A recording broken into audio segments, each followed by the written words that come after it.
Miami finds their way into the playoffs, they will be one of the most dangerous teams in the playoffs. Forget about the ACC.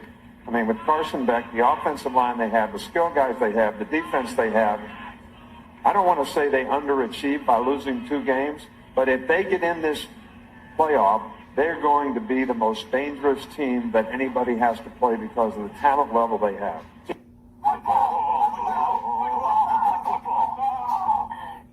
what are we watching? We're not watching, we're waiting for ACC football. And if we stare at the TV long enough, it will come on. Come on. So you guys believe in magic? I believe in the best quarterbacks in the country. Well, I believe in the best matchups. See? It's beautiful. And this is why I believe in the remote. No. Magic.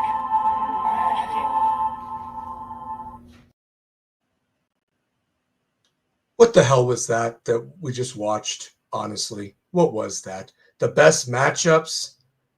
I mean, I'm about to talk about the puppet show that is the ACC and why you have a Virginia versus Duke for the ACC championship. And we're not even talking about basketball. We're talking about football. And we have clowns running the ACC when you hear the greatest of all time talk beforehand of if Miami gets a chance in this playoff, we would be the most dangerous team that nobody wants to face. Hence why Jerry Galloway is dying on that sword that we don't belong in there. Going to talk about it tonight, baby. Welcome, everybody, to another episode of Stallion Speaks. And viewer discretion is advised right away because I just want to let you know we got a lot to talk about. We're going to have some people come on. Everybody that wants to voice their opinion. Going to have some people, maybe some new people show up tonight to voice what they thought about this last regular season, who should be in the top 12. And I'm lobbying right now to become the next ACC commissioner because this Dr. Phillips, he's trash. That's all I'm going to say. I would have had a tiebreaker scenario where it's the 2 best ranked teams if they have the same record, regardless that the record is not there, and you just go. And you want to sell tickets and get viewership. Nobody's going to watch that shit Saturday night. You might as well just tune into Fox or whoever's hosting the Big Ten championship that night. I don't even know if it's CBS because you think they'd have those rights, but what do I know? They're so badly run. That's not even talked about. We shouldn't even be mentioning them. But welcome everybody to another episode of Stallion Speaks.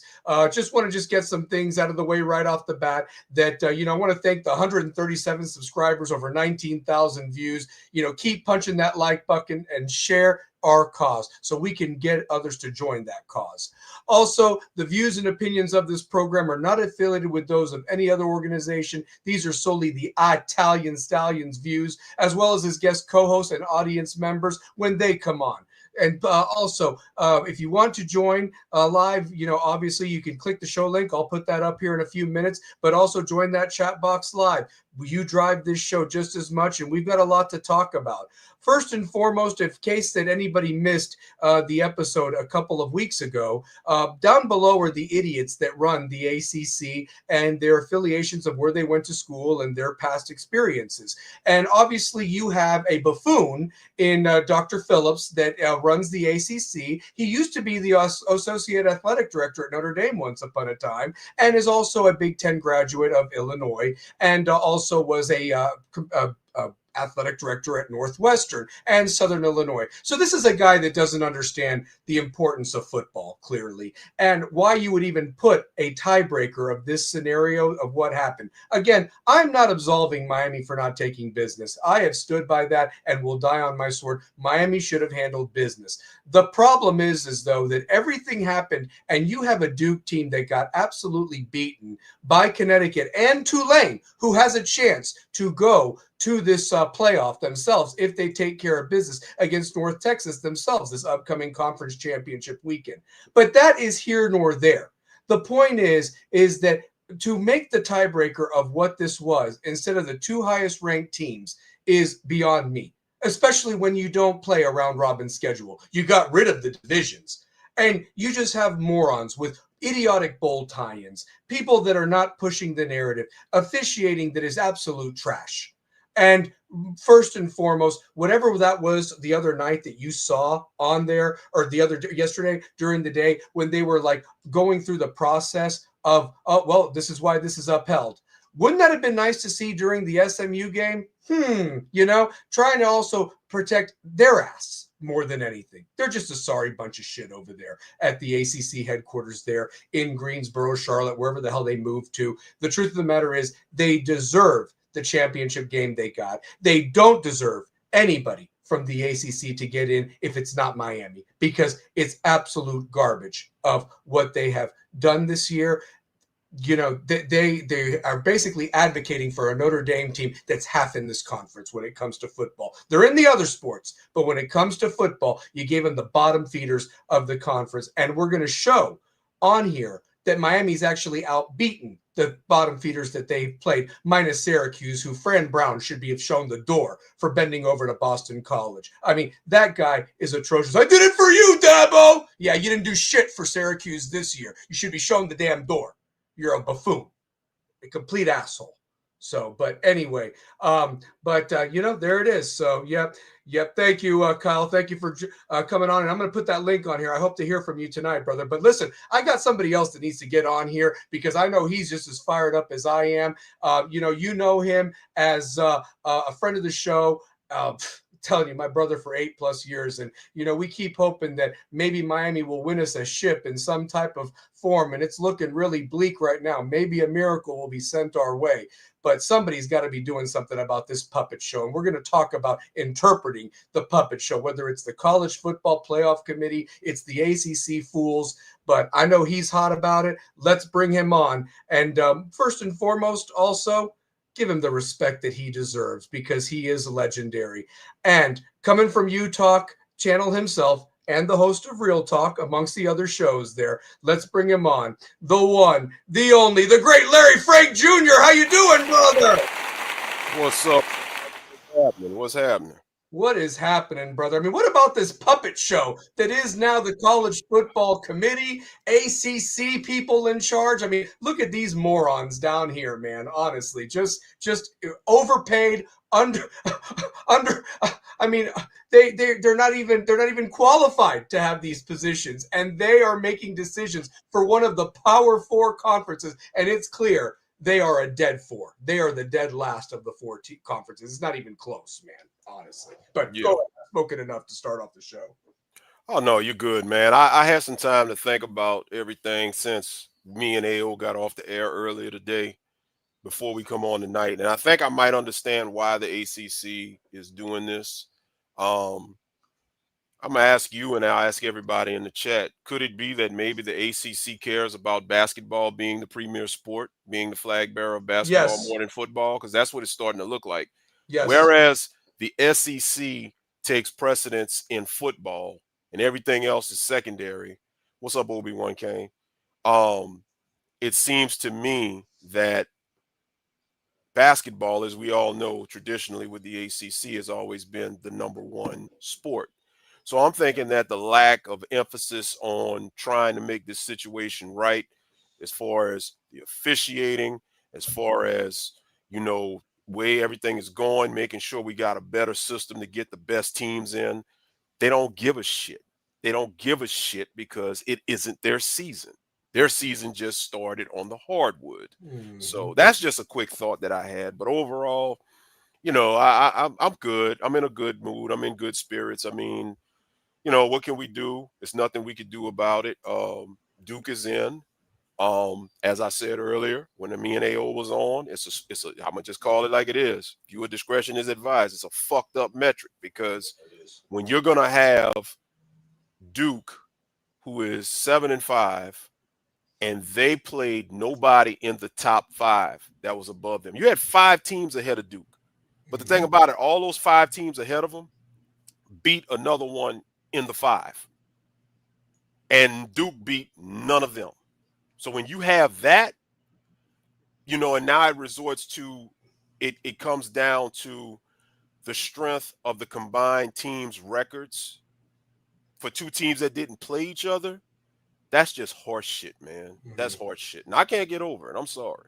No, no, no. You have every right to it, and we'll take questions about Miami. We'll take questions about college football. I'm also going to put a link up here to give people about 5 minutes or so to voice their case and speak your piece. That's what this show's all about. That's what we're doing tonight. More than anything, guys, I just want to just share this real quick.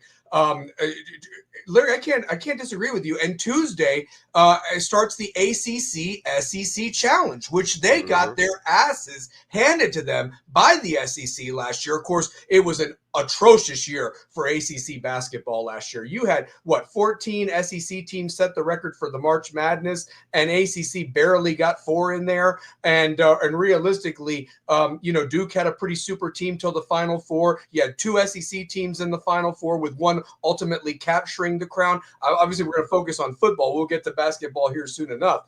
Yeah. But my point is that I almost feel like, what's the record going to be this year against the SEC when they throw down Tuesday and Wednesday? Ironically, Tuesday, we'll be tuning in anyway just to see where the college football rankings show up, because that's going to be nestled there right before those 2 big games happen. I think Duke plays Florida, and I forget who the other game is, but that's here nor there.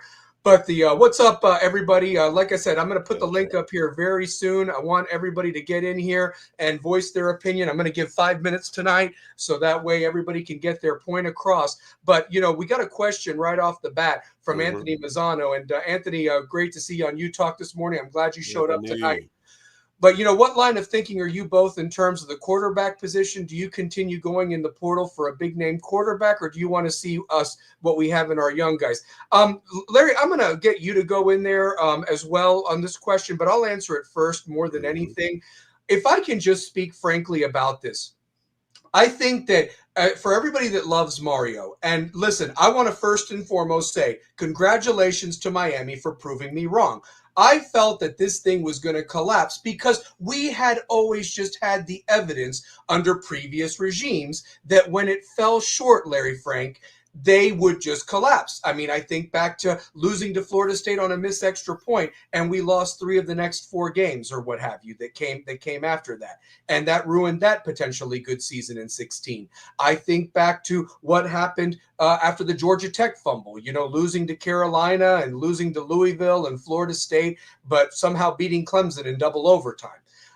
Last year, we lose to Georgia Tech and inexplicably lose to Syracuse. It was there for the pudding that you thought that an NC State and a Pitt would probably beat you. But honestly, those were the 2 best performances we had seen all year since the USF game, if we're really looking at 4 quarters of football. Right. But that being said, what's so ironic is 2 of those teams that I just mentioned, you beat better than Notre Dame, who's your prime competition, who, oh yeah, I forgot, so did everybody else that's not a Miami fan. We beat the first week of the year, and we're competing with for a fucking spot in this college football playoff. I don't give a damn who we lost to, We beat them head to head. You want to put your SEC darlings in there, fucking fine. But this is a team that's not even a part of any conference whatsoever. But to answer your question, Anthony, what really bothers me the most about Mario is, again, you have evaluated, or whoever was in charge of your recruiting has evaluated the talent that you've gotten here. You've not developed them enough to get them ready for the prime spot, and you've had to pay money. Thank God Cam Ward worked out. Carson Beck, for as much criticism as he's gotten, he has looked good these last few times. And here's the thing. You took a major risk on a guy that was coming off of a major injury and put your eggs in that basket. Not to mention, we didn't know what he was going to be like up here. But I think that you'll do a disservice to this team if you don't go out there and get the best quarterback. I really haven't seen enough of the other teams as backups, or who's really not happy where their situation is, that would prove themselves. I've seen the kid from Cal, because of his performance last night, be mentioned. But the truth of the matter is, look at what Mendoza's done over at Indiana. Look what Duke paid for Mensa, and it's worked out for him, Larry. Somehow they backdoored their way into the ACC championship. Yeah. So you could say return on their investment, even though they lost to Tulane, where they got him from, a team they're competing for to get into the college football playoff now. But I say all that, Anthony, I think that you have to get the best quarterback if it's not already on your roster. But the truth of the matter is, somebody needs to emerge from the Luke Nickel, Darian Coleman. That's all we've heard about. And if they weren't going to be your guys in the first place, why aren't you putting all your chips in for some of these five-star guys? That's what I have to answer about that one, Anthony. Larry, what do you have to say as I catch the chat box up? You really need to see what happens with this coaching staff, because this is a double-edged sword. Because on one hand, if you don't have development, as they haven't had, then I think it's no choice. You have to go get somebody that's ready, somebody that has been in battle, that has some years under their belt. I'm not a fan of it. I'm old school when it comes to that. I want development.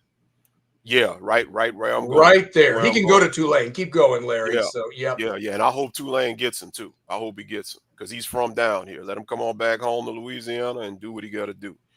But if you do not have somebody that can develop quarterbacks, you have to hit the portal. Now, if you have somebody that's developing quarterbacks, if you can get somebody that's good with developing quarterbacks and getting them to get on par, with today's game, then you can work what you got. The problem that we have here is we're getting these quarterbacks, but are we really evaluating these guys that we're getting? Are we getting the right type of QBs to fit the scheme and the offenses that we're trying to run? That's the biggest question. And this goes back before Mario, because even with John Rick, when Mark Rick was here, they weren't developing quarterbacks. I think the last decent OC quarterback scenario you had, ironically, was Rhett Lashley and TBD in year number one. Mm-hmm. That's when Rhett called the offense to TBD's strengths. He still threw some interceptions here and there, but Rhett knew how to make it work. And then when Rhett took the SMU job and Josh Gaddis comes in and the offense gets dumbed down, now you see the regression of TBD. And ultimately, in the first year of Shannon Dawson, what you see right here, what he's trying to do, you want TBD to do more than he should. That's where, it got exposed that TBD couldn't read defenses all that well, and he was an interception machine. So to answer that question real quick, you have to have somebody that can develop quarterbacks. But we won't know that question until after the season. You've got a whole bunch of coaching moves that you're going to highlight in a little bit. And at the end of the day, we have to see, is somebody going to come and get Shannon Dawson? Is he going to return? I don't think Shannon Dawson returns next year. I just don't. I think either he bolts for another job or Mario's probably going to let him go, because there were some disagreements along the way. Yeah, no, I agree. Chat box is really hot tonight, and I want to bring that heat. And like I said, I'm going to post a link up here very shortly. Kane's Raw, that's perfect. I feel as long as we have Dawson, we have no choice but to hit the portal for a quarterback, because it's clear he or who cannot develop quarterbacks. To further emphasize, I love what Kyle just wrote. I hope they look into incoming freshman D. Coleman. With that being said, hope Coleman comes with that factor. But writes, if we get a transferred quarterback, he better not be a star. He better be a star, not a hope. And that's exactly right. I mean, if you're paying money, they better be guaranteed. Go ahead. And real quick on Coleman, I don't know if anybody knows, Coleman just completed his season, I believe, 26 touchdowns, 0 interceptions on his season.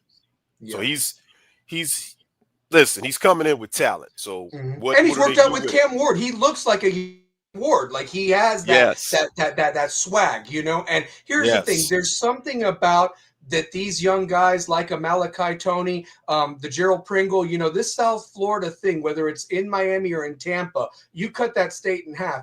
I think that they really have shown that they really want to keep this thing going. But the truth of the matter is, what I'm concerned about is that development that we have seen freshman studs have sophomore slumps, and that's something that cannot be ignored, and it has been apparent with previous staffs. All these people that say that we're the negative, no, we're not negative. What we're talking about is we need these things covered so they're not a problem, and while you're facing the situation you're in right now next year or the year after, and why we are trying to worry about games we shouldn't give a shit about, Larry. We shouldn't care about fucking Cal and SMU at 1 a.m. last night, or we shouldn't give a damn about UCF against BYU going on at the same time as our game. I mean, these are just facts, guys. We need to handle our own business, and if one guy goes down, heaven forbid, with an injury, next man up. That's what we need.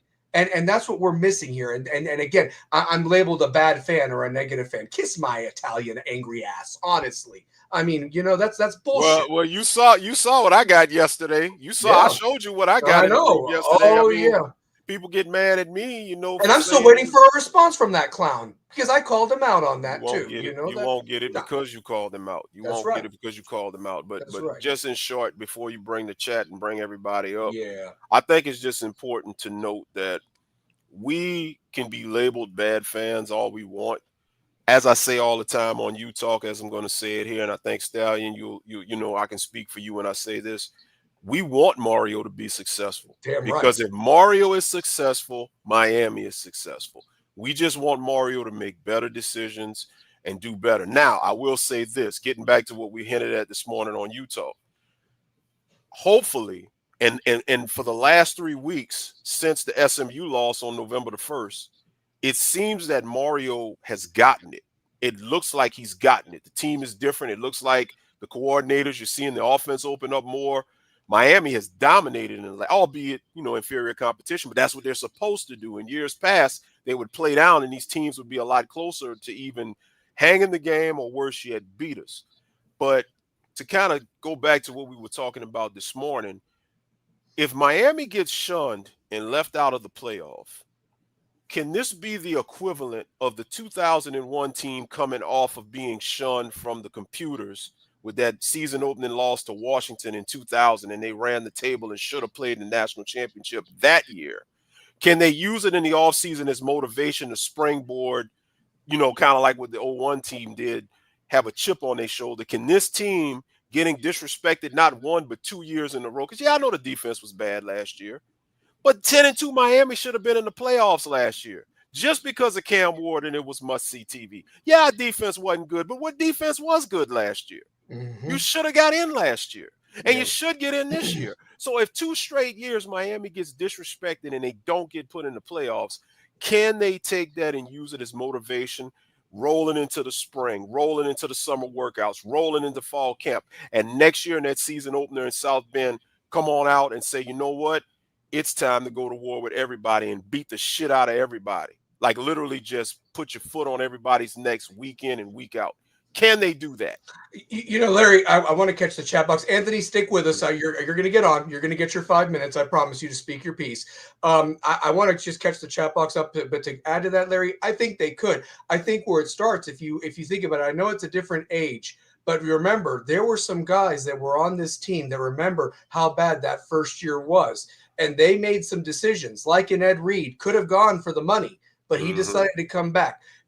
A guy like a Dan Morgan, not Dan Morgan, but another guy like an Andre Johnson. People like that could came back, instead of maybe transferring, or they wanted to finish their story, so to speak. So what I'm getting at is, the opportunities there. If CeCe and Bain want to come back, I would take him in a heartbeat. A Mark Fletcher coming back, that would definitely help. Right. I'm just saying that these guys that leave early to become a day 2 or day 3 pick, if they're guaranteed first round like Bain and CeCe, that's going to be hard to pass up. But those guys like Ed Reed and everybody had guaranteed first round as well, but they wanted to come back and play, and they still had marvelous NFL careers at the end of the day. You know what I mean? I mean, that's so. Let's not sugarcoat that.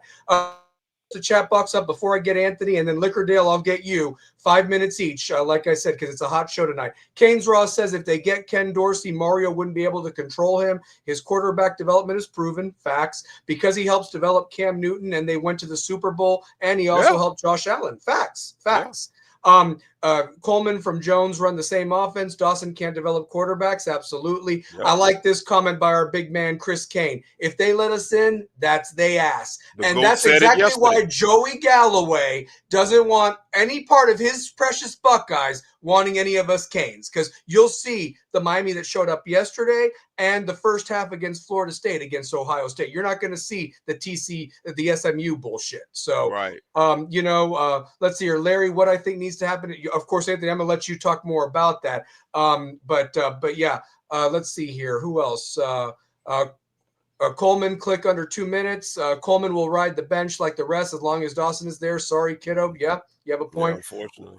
What happened, Stallion? Who called you? I'm just talking about all these idiots on either the U Talk show or just in the Facebook group. People, what do we call them, Larry? The tailgate mafia. That's who Yeah, they yeah, are. yeah. So, The tailgate mafia. yeah, people that say that we're fake fans, my ass. So Yeah. yeah, it seems like the light bulb went off in Mario's head. He looked like he was having fun. The team looks like they had fun, and I'm going to tell you this, Larry. It looks like this us against the world thing. They've come together. They needed to come together. I've even seen this fan base, whether you love Mario or whether you're not happy with him, they've come together because it's us against the world, and that's what made us. To AO's point, AO pointed that out last week on U Talk, and he talked about how the media and everything, we're always divided. And he said if we can just look beyond the media and look at what's going on, come together, and we can recognize what's happening. So yeah. And Chris is right. If Miami gets in there, and listen, the GOAT said it himself. Nick Saban, the clip, he said it himself. Yep. It's facts. This Miami team that you've seen for the last 3 weeks reminds me of week 1 Miami against Notre Dame. Yes. And if you get that Miami team in the playoffs, I don't give a shit who they play. It's going to be a problem. Not saying they're going to win, but at the same time, this Miami team gets in there, they're going to be in a fight every week. So maybe there is an agenda to keep them out because they know what can potentially happen. Absolutely. And then you saw C.J. Daniels make a spectacular catch yesterday against 2 Pitt defenders there at the end. Last touchdown. How nice would that have been against SMU? So you've got that. One point that I do want to make, and Anthony, you're going to get on now. I like what you said, Adrian. I agree. Don't schedule Notre Dame and schedule Duke and Virginia for next year. Absolutely. In fact, I would almost argue do what Virginia did. I would drop Notre Dame. You've already lost South Carolina.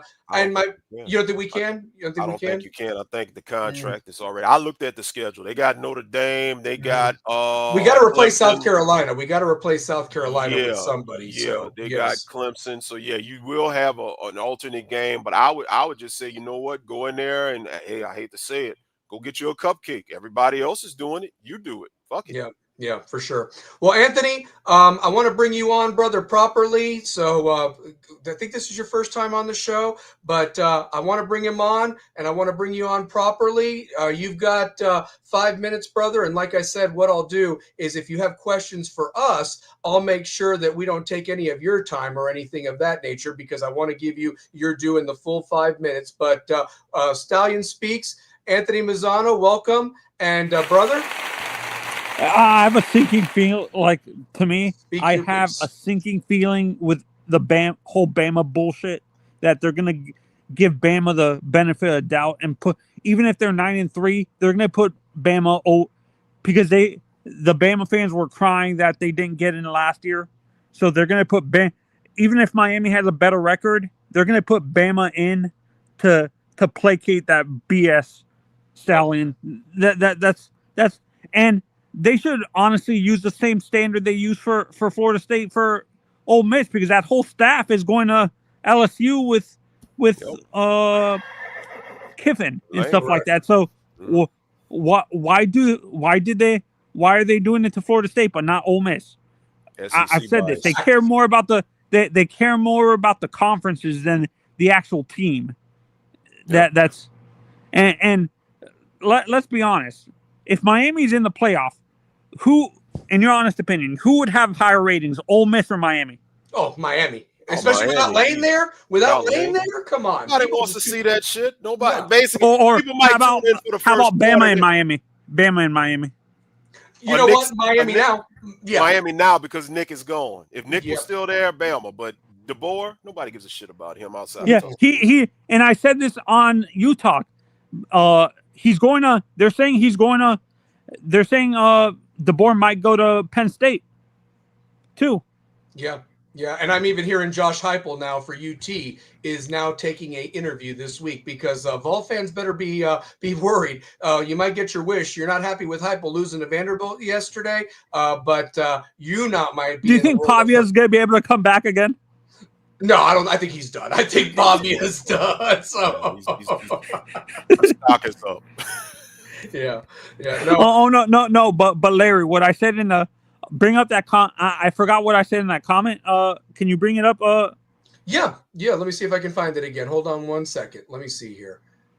Was that the comment about the quarterbacks or what have you? Or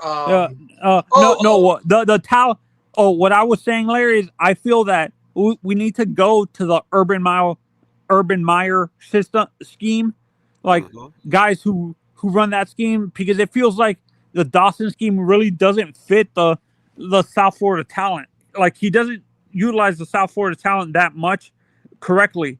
I think and me and you talked about this before too. I feel his scheme fits more Southern California and Texas style players. Yeah. And Louisiana. Like to me, he would be good in Tulane, to be honest. And we need to see if we can get like a guy like a Brian Hartline who's learning under Ryan Day, but he's not going to leave Ohio State. Like a guy like that who knows that scheme, like that Urban Meyer scheme, but limit the amount of damn motions though, because that's what. And I've always said with the what hurts Urban scheme too is the amount of motions. It covers the lack of talent your quarterback has in terms of throwing ability. Correct that with that motion. Real quick, not to cut you off. I know this probably won't be a very popular pick, but it's one that I think would work. Brian Dable?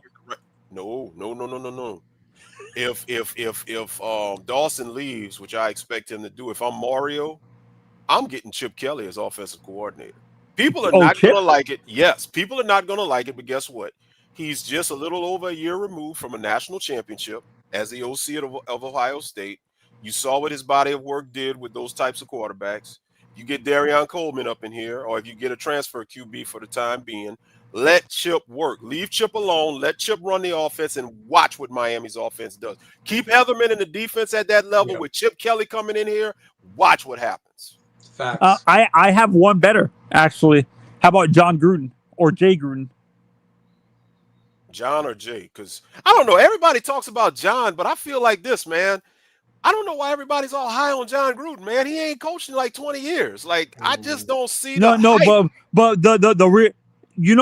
reason why I'm hyping about him, because he knows how to deal with these college kids, because his quarterback camps that he does for the draft and stuff like that. Mm-hmm. But do you think that scheme is like outdated that he runs, that Y2 banana crap? Yeah, absolutely. I mean, listen, this is the RPO era. This is the RPO era. You have to have a QB that has the IQ number one to be able to read defenses.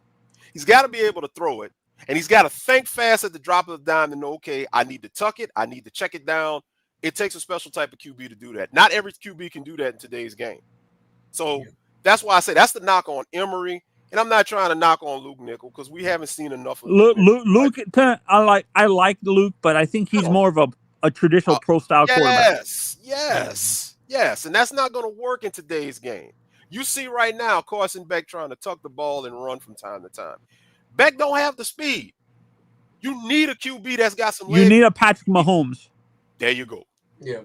Anthony, 1 minute. 1 minute. So and honestly, if I agree with you, if Miami gets in, I think we beat down Notre Dame. We beat down Oklahoma. Mm-hmm. We beat down Texas Tech, to be honest. I feel Texas Tech is overrated, kind of. I think we beat down Oregon. Yeah, I can see that. Ohio State. That would be the only team. Indiana's overrated. And how about Texas A&M? Do you think we can beat A&M? After what I saw the other night, and realistically, I think so, because if Reed didn't even look the same after he got hit and so forth, and I was actually shocked he went back out there. But honestly, I went back and looked at A&M's schedule. Do you know that was the first ranked SEC team they had played up until this point? And you saw what Texas was. Texas is lucky that they didn't lose to Kentucky and Mississippi State. And to bring up Kentucky, by the way, Kentucky got their ass handed to them by Louisville that was missing a lot of their studs. Can you and Stallion, I have a question. Can you explain this BS narrative with they're saying Miami barely we blew out. They're still using the BS narrative after we blew out Pitt that we barely survived, and the Virginia Tech thing. But they're saying Alabama was gritty by beating Auburn. Can you explain that BS narrative? A shitty Auburn team on their backup quarterback with guys checked out. Yeah, they were playing for a bowl game with a coach that was lobbying for a coaching job. DJ Durkin's been passed up tons of times. I mean, they have their darlings. And you know what? The ACC contract with ESPN is such a joke made by the Ronald Reagan-looking bastard who has you in these terrible bowl games. Honestly, I mean, he's awful. He's atrocious. And I have a conspiracy theory about the. And Larry laughs at. I joke around with Larry. I feel that Jim Phillip. People forget he was the deputy commissioner of the Big Ten. I feel he came into this conference to destroy it from within. And am I crazy to think that? No, he was associate athletic director for 4 years at Notre Dame. The very Notre Dame that is going to get the spot. That's who he cares about. He doesn't give a damn if Duke wins that fucking game on Saturday. He doesn't give a damn about Virginia. He's loving the outcome of Cal last night in SMU because it works out for him. He couldn't get to Notre Dame. He went to Catholic school his whole life. He went to Illinois, which is like Notre Dame light over there, in Champaign. He didn't get to South Bend, but sure, man, he loved being their associate athletic director. He has got "I love Marcus Freeman" tattooed on his asshole. He does, man, honestly. Thanks for having me on. Notre Dame's ass, man. I'm telling you. He probably's got a picture of Mike Bray tattooed on his heart and so forth like that. No. I'll go. Who was the coach that we forced to retire in the 80s? Jerry Faust. Was it Parsegian? Yes. Was it Parsegian? No. Parsegian was before Jerry Faust. We made Jerry Faust retire, and Brent Musburger had his period. That's who he's kissing. TV. So yeah. That's who he's kissing. You might be on to something because ever since Miami did that hatred and that bias between Miami and Notre Dame has really tipped in the favor of Notre Dame from everybody because Jerry Faust was so loved at the time, and Miami just straight disrespect. It would take us on Utah with Big Brother. And I agree with, and this is what I agree with Jimmy Johnson. It's not our fault their defense couldn't stop. Yeah, like if you're complaining so much. It's like what is it called? Ohio State getting in a fight with Michigan when they playing in the flag. I'm like, if you didn't want them to do that, you should have not let them go in your house and blow you out like that. Facts.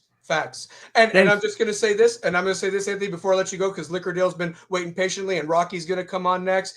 I want to say this real quick.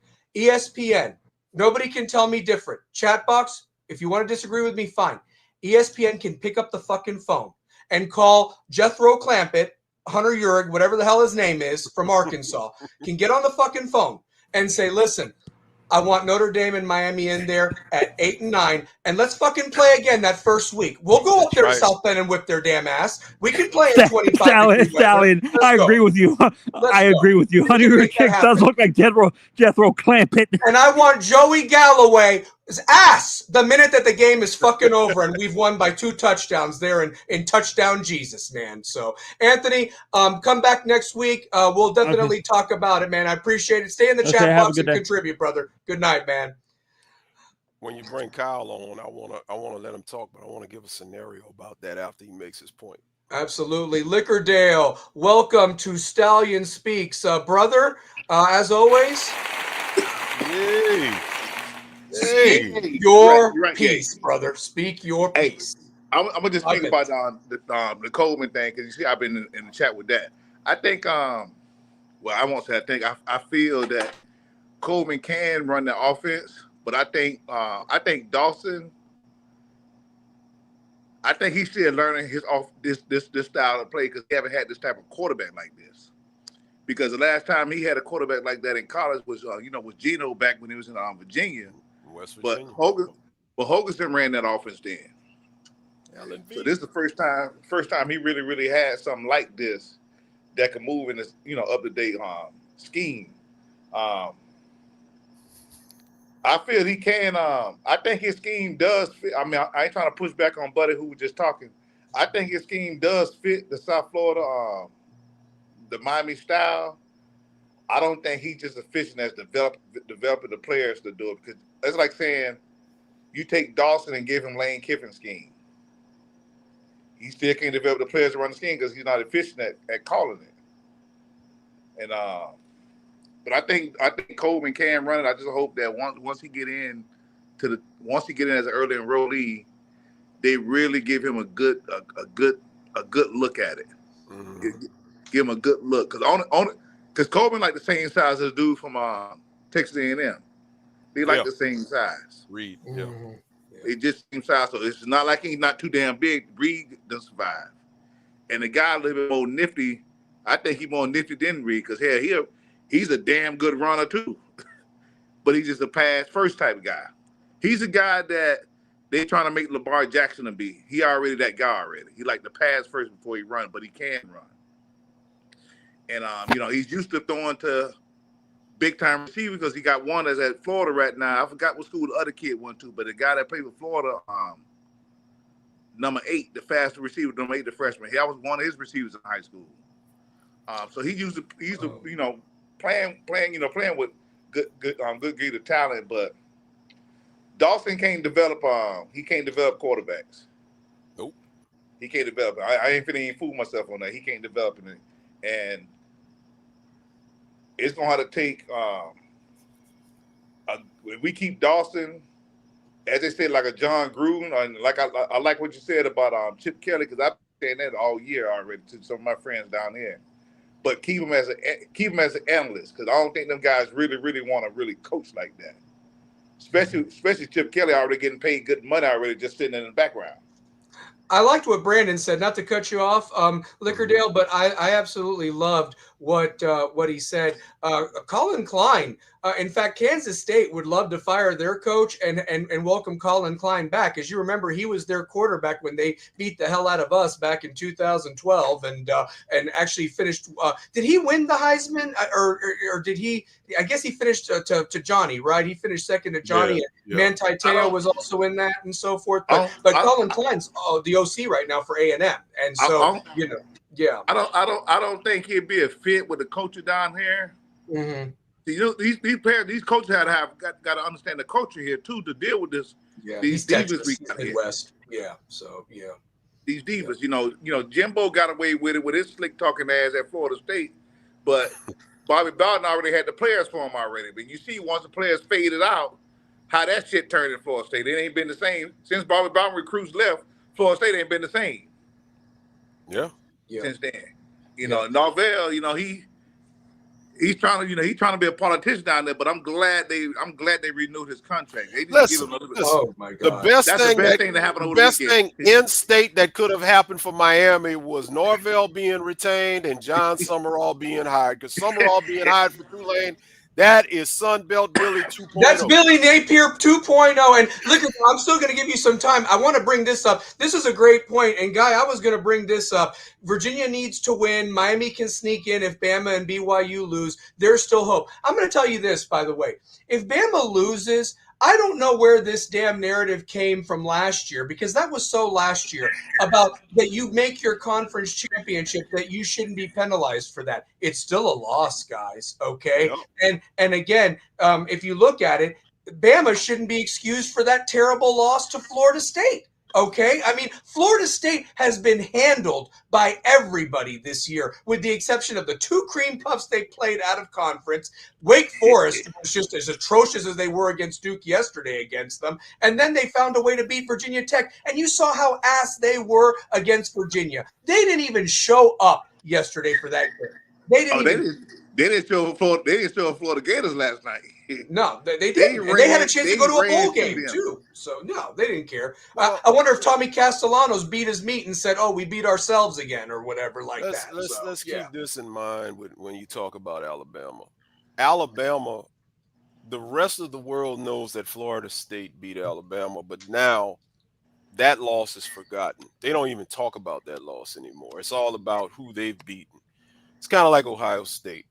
I see we got an Ohio State guy in the chat, and I mean, hey, say what you want to say. It's cool. You're on top of the college football world right now. I'm not going to get angry at you. They ain't on top of the world. I mean, you're They not ain't all played that no either. damn body either. You ain't played nobody either. Right? Facts. You haven't played nobody. I mean, yeah, you ran away from Michigan, but hell, I mean, it was a freshman quarterback and everything. Ohio State, I mean, let's be real. You struggled with Texas at the beginning of the year.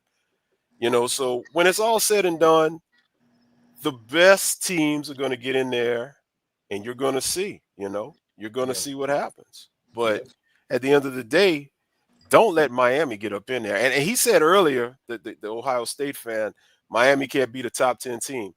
They beat number 5 Notre Dame to open the season.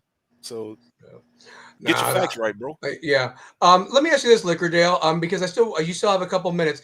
If you were doing it, brother, and I want you to look at it from a top 12, okay? Not hating any team, okay? Because we all have our teams that we hate. But I want to ask you this, brother.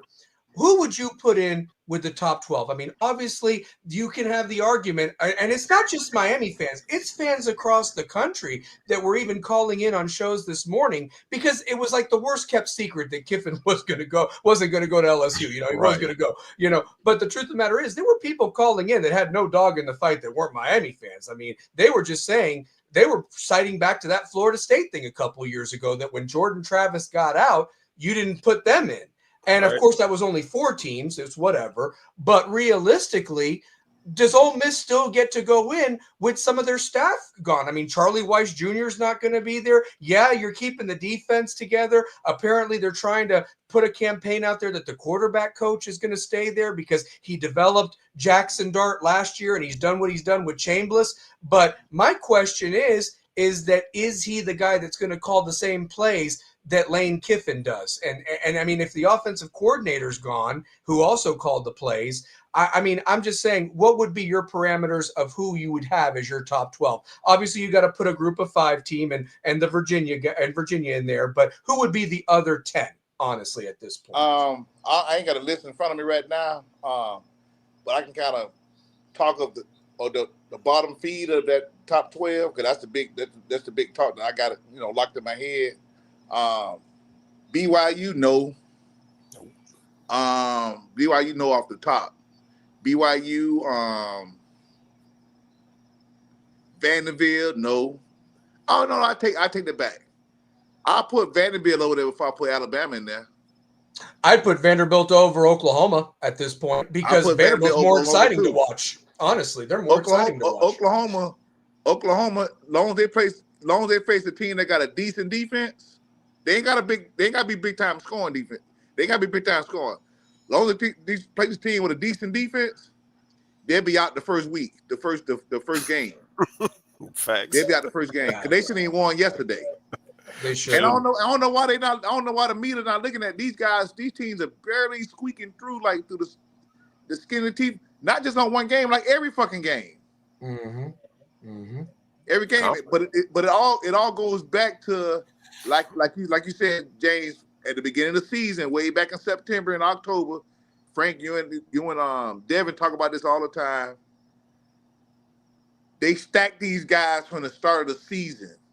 So as they knocking each other off, they still keep it in rankings because of they was ranked so high. But if you go back to the old system, when your ass lose, you drop. You don't stay in the mix. And you don't just drop 2 or 3 slots. You drop. You drop. These guys, who that was dropped? Who the ones that done dropped 2 games and still in the goddamn top 12 to start the season? Notre Dame. That's why they shouldn't even be. Yeah, I mean Notre Dame. They should have dropped out of the top 25. I've never seen a team that started 0-2, no matter how high ranked you were, that you did not get dropped out of the top 25. That's totally disrespectful to other teams that were either 2-0 at that time, or hell, even 1-1 if you lost like Texas did to Ohio State at the beginning of the year. You know what I mean? But they still should drop out of top 10 if they lose. Yeah, they should have. They should have. So yeah, and I ain't gonna suck with the time. I can't really remember the teams, but going back to Larry Frank with that with the committee with the ACC trying to hold on to a basketball school, a basketball conference. They can't overcome them because our tradition is ACC tradition is too rich, and they cycle in the same coaches that either played or coach under those, big time coaches like for Duke and some other schools. They got the same coaches from that coach with those coaches. So I know what you mean. And like I say, the SEC, they tried I want to say about 4 or 5 years ago when they brought all them big time coaches in basketball. When Alabama had a good little run at it through the NCAA, but it ain't gonna matter to them because they're not basketball savvy when it comes to they're not gonna get that talent in basketball like that. They might get a guy here and there, but as far as the team wise, we already see that Duke, the ACC team as a whole, as a conference, is gonna be on top. And then once Kentucky lost Calipari, they ain't been the same. Right. Yeah. No, and I think honestly, to just talk a little basketball, And he come from the East Coast. He's not even a Southern coach. He's an East Coast, correct, ACC Atlantic 10 coach. Yeah, exactly. Yeah, from Massachusetts. Yeah. I mean, I honestly think that the ACC will win that challenge this year. I really believe that. The ACC is a lot better this year, and it's already shown so much in the out-of-conference games. Obviously, Duke and North Carolina are always going to be in the conversation. Louisville has a team. They're very well coached. Virginia seems to have gotten over what happened with the Bennett guy leaving and so forth. But realistically, they're going to be a much better conference this year, and I think they win that ACC-SEC challenge to talk a little college basketball. But for right now, honestly, though, the ACC definitely needs to put the emphasis of what you were talking about, because Jay Billis was the one that pointed it out. SEC did do an emphasis on wanting to get better in college basketball. It showed. They got 14 teams in last March. But the thing is, ACC needs to have that same initiative. But the problem is you got a bunch of basketball people, not people that are football that would like to get into basketball. Football people are running SEC, and that's why all the other sports are doing great. Then you look at basketball, ACC, it's run by a bunch of basketball people or people from the Big Ten that don't understand what it takes to have a good brand. Your coaches aren't very good. Your refereeing is atrocious. I mean, you don't even have good bowl tie-ins at this point. And so, and not that the bowls really matter. And realistically, should conference championships at this point even matter?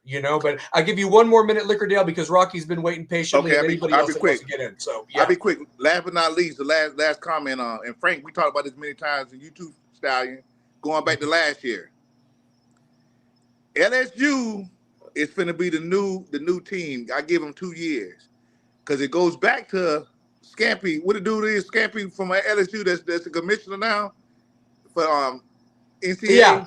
Yes. Yeah. Mm-hmm.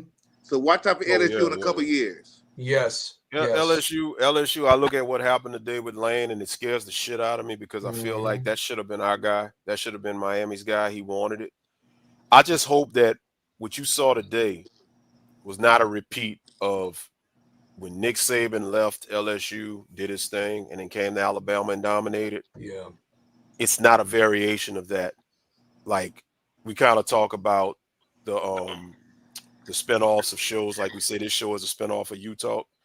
I hope this isn't a Nick Saban spinoff where Lane leaves Ole Miss and now he becomes the new Saban, because you got a 25 million roster pool. You can get anybody. You're already going to get everything in Louisiana. Take it from me. I know. Look, Kyle, I know you live in South Florida. I know. I live in Louisiana. I lived in Louisiana before. I lived in Louisiana from 2008 to 2012. During that time, I lived there. I know. I know you love South Florida, and I know you hype South Florida. I know it. I know South Florida and Texas and California get all the love, but I'm gonna be 100, and I'm not just saying this. Louisiana is a low-key hotbed of talent for football. I told you I lived there for 4 years, man. And bro, I lived there. There's no Power 5. There's no Power 5 competition. And the thing about it is, Lane, if he gets that recruiting game right, and he keeps, because you got to remember, a lot of these Louisiana kids were leaving the state when Saban was going to Alabama and going to Miami back in the day and all of this. Lane keeps them in state. Boy, LSU is fitting to be a problem. I do want to answer something real quick before I let you go. Lickerdale Guy has a really good point. SEC does go to 9 games next year for conference play. Does this hurt other conferences? It already does, because South Carolina dropped Miami from the schedule next year. And so now Miami's got to find somebody else to replace them. They said it was mutual, but truth be told, I just think that, what's the point now of playing an out-of-conference game now? If especially if you're going to get more weight in your own conference. And truth be told, I think that the other conferences need to really start thinking about, who are your schedules? Redo your schedules. Where's the placement? Where's your bye weeks? Because if it's going to be where the at-larges are going to go to the SEC and the Big Ten only, you better have your best damn brand ready to go. And I'm talking to the Big 12 and the ACC right now, honestly. And as far as the group of 5 goes, realistically, there has to be a provision in there that you have to be undefeated to really be of why you're there. Because at the end of the day, your competition is not anywhere in the universe of what the SEC and the Big Ten face on a weekly basis. Even some of those trash Big Ten teams can knock the shit out of some of these Sun Belt and AAC teams. No disrespect, but it's the truth. It's the absolute truth. Same with the Big 12 with these Mountain West teams. Last thoughts, Lickerdale, before I get Rocky on here, brother. Hey, I'm with y'all when you're right, man. Hey, stay up. Continue to listen out for the next calls, and go Canes, baby. Absolutely. We'll talk about it during the week. Appreciate you, brother. Go Canes is right. So, yeah. Go Canes, brother. Go Canes. I want to make a quick point and answer Guy's question while you bring Rocky on. Yeah, please I just want to say this. Think about it. When a 3 or 4 win SEC team either shocks and beats another SEC team or pushes them to the limit, what do they say? Oh, it's a grueling conference. It was a grueling conference, so yeah. Right? Now, when a 3 or 4 win ACC Big 12 team or whatever does the same thing to one of their conference foes, what do they say? Oh, they survive trash or they whatever. Survive trash or they barely win. They're weak. Weak. Bias. That's all I'm going to say. Yep, it is. It is. So, with that being said, got to bring our day one guy on here. Rocky, whether you want to stay on and be a part of the panel, or if you just want 5 minutes, I'll give it up to you, brother. I wanted to get your email to send you a link to get on because you always bring it. But that being stage, let's bring him on and welcome him with a Rebels with a Cause. Welcome. Stallion Speaks. Hey, Rocky. Speak your piece, brother. Rocky. Larry Frank, I think you're right. About what, brother? Lane Kiffin's about to take over. You know as well as I do, they got purple and gold hanging over the cribs whenever the baby boys are born. Bro. So, Can I tell you this? Can I say something before you go on, Rocky? And Larry, to your point, I want to just, put this in here. LSU will be scary in a couple years. Facts. I'm going to talk about that in a second. I like this comment right here. Let's see here. No Power 4 team should schedule Notre Dame. That will make them join a conference. Absolutely. Absolutely. Because, if you look at some of the teams they played this year, it's a damn joke. Purdue, sadly, if you think about it, Indiana beat Purdue worse than Notre Dame did. And we all know what happened when Indiana and Notre Dame played last year. Well, here's the thing I like to say to that before we get into it with Rock. As far as Notre Dame, everybody needs to understand that TV deal with NBC, which they renegotiated initially in 1990 and did it again in the early to middle 2000s. They're never going to join a conference in football because they're not going to give up that revenue that they get 100% of from NBC to go and split it in a conference with other teams for football. They'll play conference play and all of that in the other sports because guess what? There's no revenue like football. You're not going to get that in basketball or baseball. So they'll be at the ACC for that. So I get it when everybody says that, but the fact and point is the contract they're never going to join a conference in football. The key is right here. You don't have to play them. And after what happened this year, I don't give a damn about the rivalry. I wouldn't play them no more. Let them play the little schools at the bottom of the conferences that don't have. They're already playing a bunch of shithole schools anyway. Go ahead on and play the Boston Colleges and the Syracuses if you want to play somebody in the ACC. Go ahead on and play Mississippi State if you want to play in the SEC. I wouldn't do it. Yep. Well, and I also want to point this out because that was a great comment right before Rocky that you go. Guy put out there. Pitt also played Miami harder than they did Notre Dame. You bet. I mean, Narduzzi. Yep. I saw Narduzzi more fired up than I ever have before. Honestly, you know that, and yet they had game day there for that a couple weeks ago. They should be ashamed of themselves. And he even said it himself. I care about these next two. But yeah, now you're ass and playing in Yankee Stadium in a couple weeks. But the truth of the matter is that if you look, and needs to be brought up, and I hope that somebody in the committee is looking at this, when you compare the common opponents, you can take Syracuse out of it. I mean, that was shameful of what Syracuse is. And even Mario admitted, I'm trying to get some guys some experience, my second and third team to build for next year. And if I would have known that it was going to be about running it up or something, and I mean, I can argue, Mario, you could have had the first half to do that. I mean, you needed a pick six and something right before halftime to get in front of Syracuse. You dicked around for 27 minutes with them. But at the same time, though, Syracuse lost to Boston College yesterday.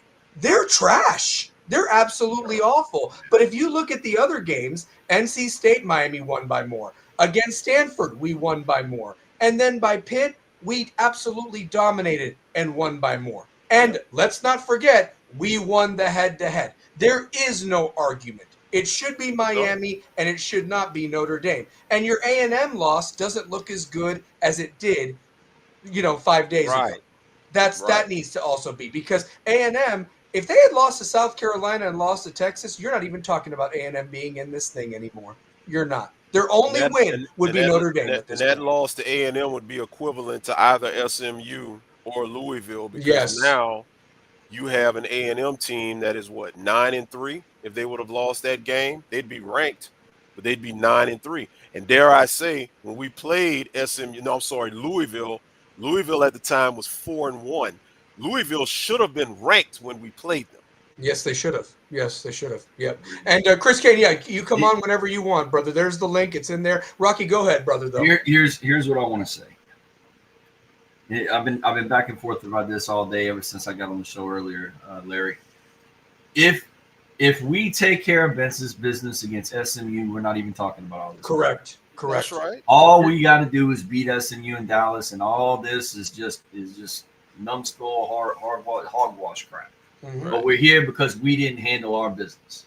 Rocky, can I ask you something real quick?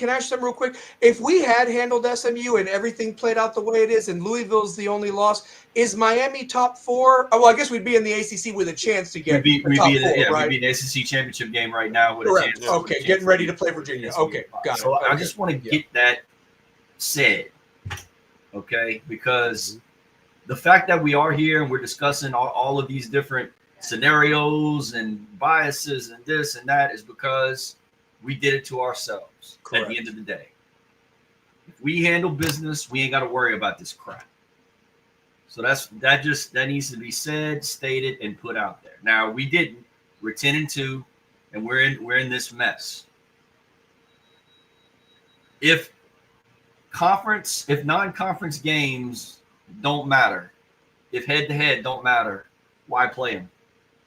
Facts. What's the point? Mm-hmm. Correct. There is no other argument. It was settled on the field, game 1 of this season. We beat Notre Dame. End of story. That's it. The fact that Notre Dame is sitting there at number, I believe, 9 at the latest poll is absolutely mind-boggling to me. You have a scenario where you got a bunch of basically bureaucrats in a room in Dallas that are basically, going through these tiered systems of whatever they this groupings, however they come up with that crap. And they're saying that Miami's not in the same tier as Notre Dame. How the hell do you figure that? We got the better strength of schedule. Go down the schedule, who we played and who they played. All right. They say Notre Dame does, and I'm trying to figure out how. Me too. I did it today. I can't figure it out. Guys, they were 1/2 away. UCLA was up on USC 10-7 last night, and I was watching that garbage. USC won at the end, which I don't even know why it was even they were down to that terrible UCLA team. But my point is, rivalry game or not, bullshit, okay? UCLA's been a dumpster fire all fucking year. But the fact is if USC loses that game, USC's not in the top 25 anymore. Who's your fucking win, Notre Dame? Who's your fucking win? And don't even give me Navy. I don't want to hear that shit either. Okay? They got USC. Honestly. That's the best they've got. Bro. That's the best they got. At the end of the day, this is what it is. And I mean, the committee can say what they want. Miami is 4-0 versus ranked opponents. Notre Dame is 2-2.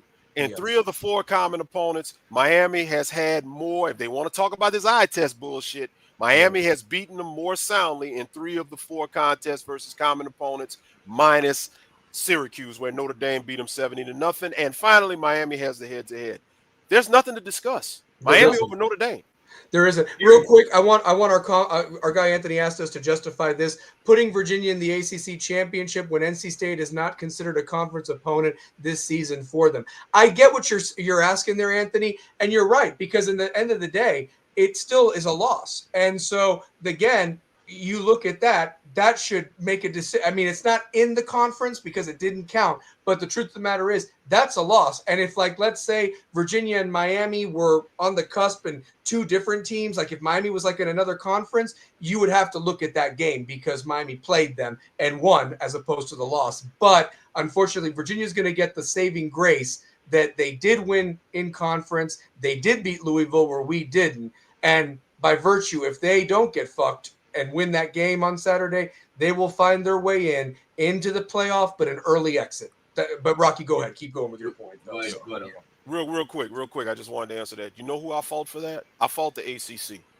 Because if Virginia and NC State wanted to continue that rivalry, then when you voice that to the ACC should say, okay, it can stay a rivalry, but we're taking off one of these other games that you got, and this is going to be a conference game.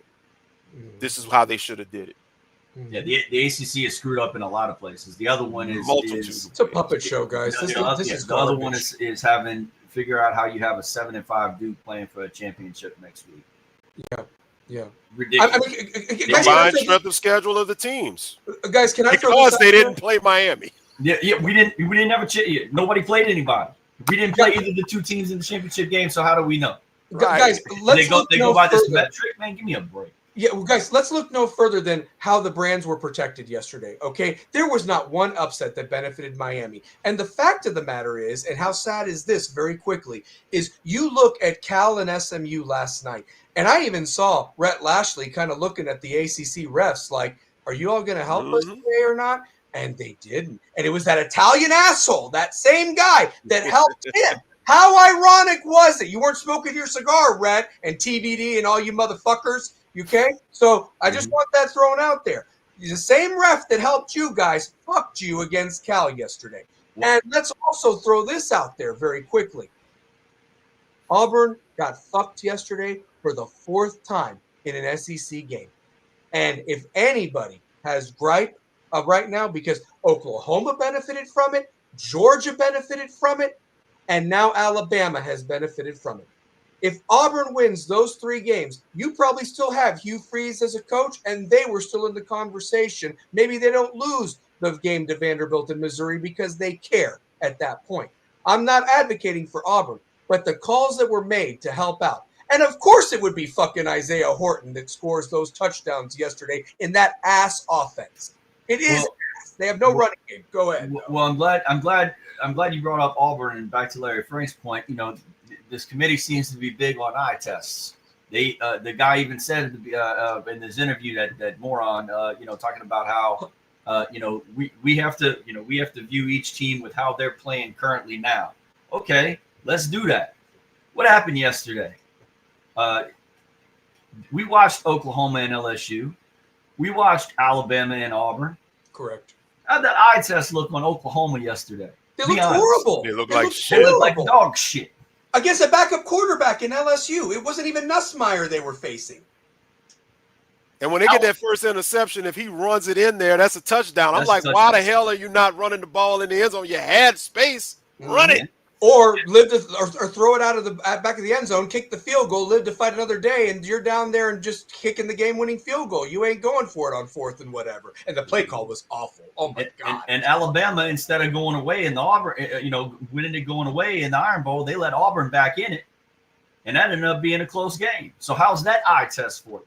Oh. Here's what I'm saying: you can't have one standard 1 week, another standard another week, another standard another week, and make it fit your narrative. If you're so big on eye tests, take a look at what happened yesterday. We have you now have a complete body of work from each one of these teams to look at with all of their games and their schedules and who they played. Be honest with yourselves. Who are the top 12 best teams? You got to have the G5 in because that's the rule. which I think is bullshit too. Oh, That's for yeah, another one show. of the top 12. Oh my God. What are the top 12 best teams? Dan Radakovich put out a tweet today with the case for the U. I don't know if you guys saw that. I didn't. But it was like top 20 offense, top 10 in scoring defense. I think we're like number 6 in scoring defense allowing in the country right now. He should have done that that's 3 where weeks we're at. ago. He should have done that 3 weeks ago. But that's fine. He did that today. Yeah, should have done it 3 weeks ago though. Yeah, he got a day late and a dollar short is what this university has been when it comes to football. I will die on my sword on that real quick. My top 12, real quick. Let me give you my top 12. I would go Ohio State. I'd go in and listen. Fuck the record. I'm talking about what you've got right now because I'm going to tell you this. Is North Texas's coach going to, if they somehow win, is he already all in Oklahoma State, or is he going to coach their bowl game and all that bullshit? Like that's my question, because that's the same thing that you're going to face with Ole Miss. You're not going to have the North Texas that has done so wonderful in their great conference or whatever. But again, if you're looking at it from not a record, I'm talking about sexy matchups. I'm talking about who's playing the best right now. I would go right now. Fucking put Virginia in there. Fucking put your group of 5. But the other 10, in no particular order. Ohio State. I'd put Indiana. I would put Oregon. I would actually put Vanderbilt in there. Okay. I would actually put Miami. Throw fucking Notre Dame in there. Fine. I don't care. Put them in there. Okay. I will put Texas Tech because they have looked solid and they whipped some ass. They put belts to asses yesterday against a pussy ass team, and I wish Miami had done the same damn thing against SMU. Georgia, obviously, and then basically, I guess by a coin flip, the last one, Oklahoma, because they went head to head against Alabama. That would be, and then Virginia. That would be my top 12, by the way. Right. Oregon, and then Oregon as well. You cannot allow if Bama loses that SEC championship game, you cannot allow to be out. They have to be out. They have got to be out. Yeah, losing to Florida State is inexcusable. But how do you justify that? Because they're going to they don't want to punish a championship conference game loser. I will tell you how they're going to justify it. They've already forgotten about the loss to Florida State, and they're already hyping up all those ranked victories that they had, those inflated ranked victories that they had. I think they had like 3-4 in a row at one point. Yeah. Plus, you got a victory over number 4 Georgia in that mix. So at the end of the day, and then on top of that, this is on the heels of them getting left out last year and belly aching and boo-hooing. And like I said earlier, you had them in Miami left out last year. And if it comes down to them in Miami, because they're going to put Notre Dame in there, who's going to get the nod out of Alabama and Miami? 2 teams that both got left out last year. Miami's going to get fucked. Hey, Canes Raw wanted us to address this question. Do y'all think when Shannon Dawson said the A-gap moves and it is what it is, y'all think the playoff committee thought, what a dumbass? You know what I think, Canes Raw? I think that Jethro Clampett, a.k.a. Hunter Urick, thought, wow, this guy could be on our committee next year. Let's invite him over or whatever if Miami gets rid of him as offensive coordinator. Because the asshole gap does move or whatever like that, honestly. That's what I think about. I mean, yeah, he's a dumbass. I mean, honestly, this team is completely different. Should have never let anything happen in October. I'm not excusing that, but this is wrong of what's being said because at the end of the day, and I'm going to give you a scenario. If BYU somehow magically pulls a rabbit out of their ass and beats Texas Tech and Alabama and Alabama somehow wins and Notre Dame and Miami are both out or whatever like that, let's do a bowl game then, the 2 of us. I don't know who's going to opt in for either team, but, let's just do that at that point. Or I whatever. said earlier that I want you guys to remember, if Alabama does lose, they're going to put Texas in. Yeah. They're already, you said yourself this morning, they already started that narrative Friday night when Texas beat A&M. It started with Sarkisian. Chris Kane's got a little bit of time. He wanted to come on and join, so let's give him a round of applause. Chris Kane, a true Kane, brother. Speak your piece. Welcome to Stallion Speaks. What's going on, y'all? Just wanted to let y'all know something. What's going on, y'all? Rocky, Frank Stallion. I'm gonna make it short, sweet, because I'm gonna just go ahead because I gotta get back to work. Fuck Joey Galloway, he's a piece of shit, and I hope he sits on a whole bunch of age dicks and takes his pick. As far as him actually talking about an eye test, he wouldn't know an eye test if that motherfucker wore 4 pairs of glasses. That son of a bitch. First of all, you are a fuck eye fan. You are an Ohio State fuck eye fan. So the fuck eye means fuck you, bitch. Straight up. As far as an eye test, you wouldn't know that shit at all because you ain't never been in front of no damn eye test. When it comes to Miami and Notre Dame, what is there to contest? What is there to explain? We beat their asses no matter what it was. It was 27-24. You're 0-2, and you also dropped the game not only at Texas A&M. You weren't there. You were at home when you dropped it at Texas A&M. Ooh, that part. Okay, so you were 0-2, and you're number 24th ranked. That's bullshit. We couldn't even be 1-1 and be ranked. We would have dropped out of the top 25. So that's bullshit because those are for your knee suckers that's going out there doing that bullshit. Another thing is that when we go ahead and we look at what it is, we already know about Fran Brown. That shitty ass bastard don't even has it. It hasn't washed his ass in I don't know how long because his words were I don't need to wash. I only wash whenever we beat a team. Well, who the fuck have y'all beaten? I know your nuts smelling like raw ass right now. All them cheeks are stuck Okay. together. Okay, you got caked up shit all in between your ass cheeks, but you want to sit here talking about somebody doing this for somebody else. You got down on your legs and you spread them damn nuts out there, and you let Marcus Freeman do whatever the fuck he wanted to do for style point. And That's what the BC's fuck coach you did. yesterday too. Keep going. Okay. So yeah. Okay, so I don't want to hear nothing about that bullshit, but let's understand something. When y'all went against Pitt, y'all beat Pitt 37-15. And that was a garbage time touchdown that they got, right? We beat them 38-10 because they actually won. I mean, 38-7, excuse me, because they actually wanted to play us because it was an ACC game. So basically, who won that style of points? If you want to talk about style of points, okay? So therefore, you don't have a conference. You're not trying to join a conference.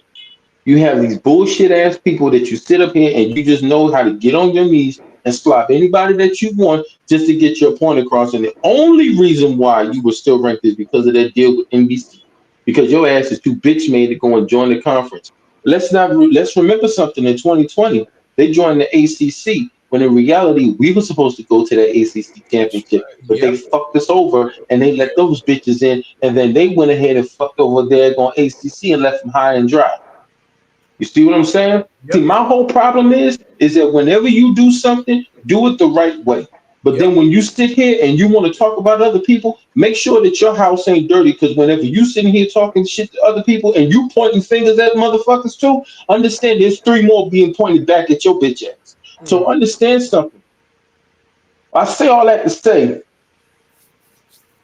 don't nobody on the committee know football at all.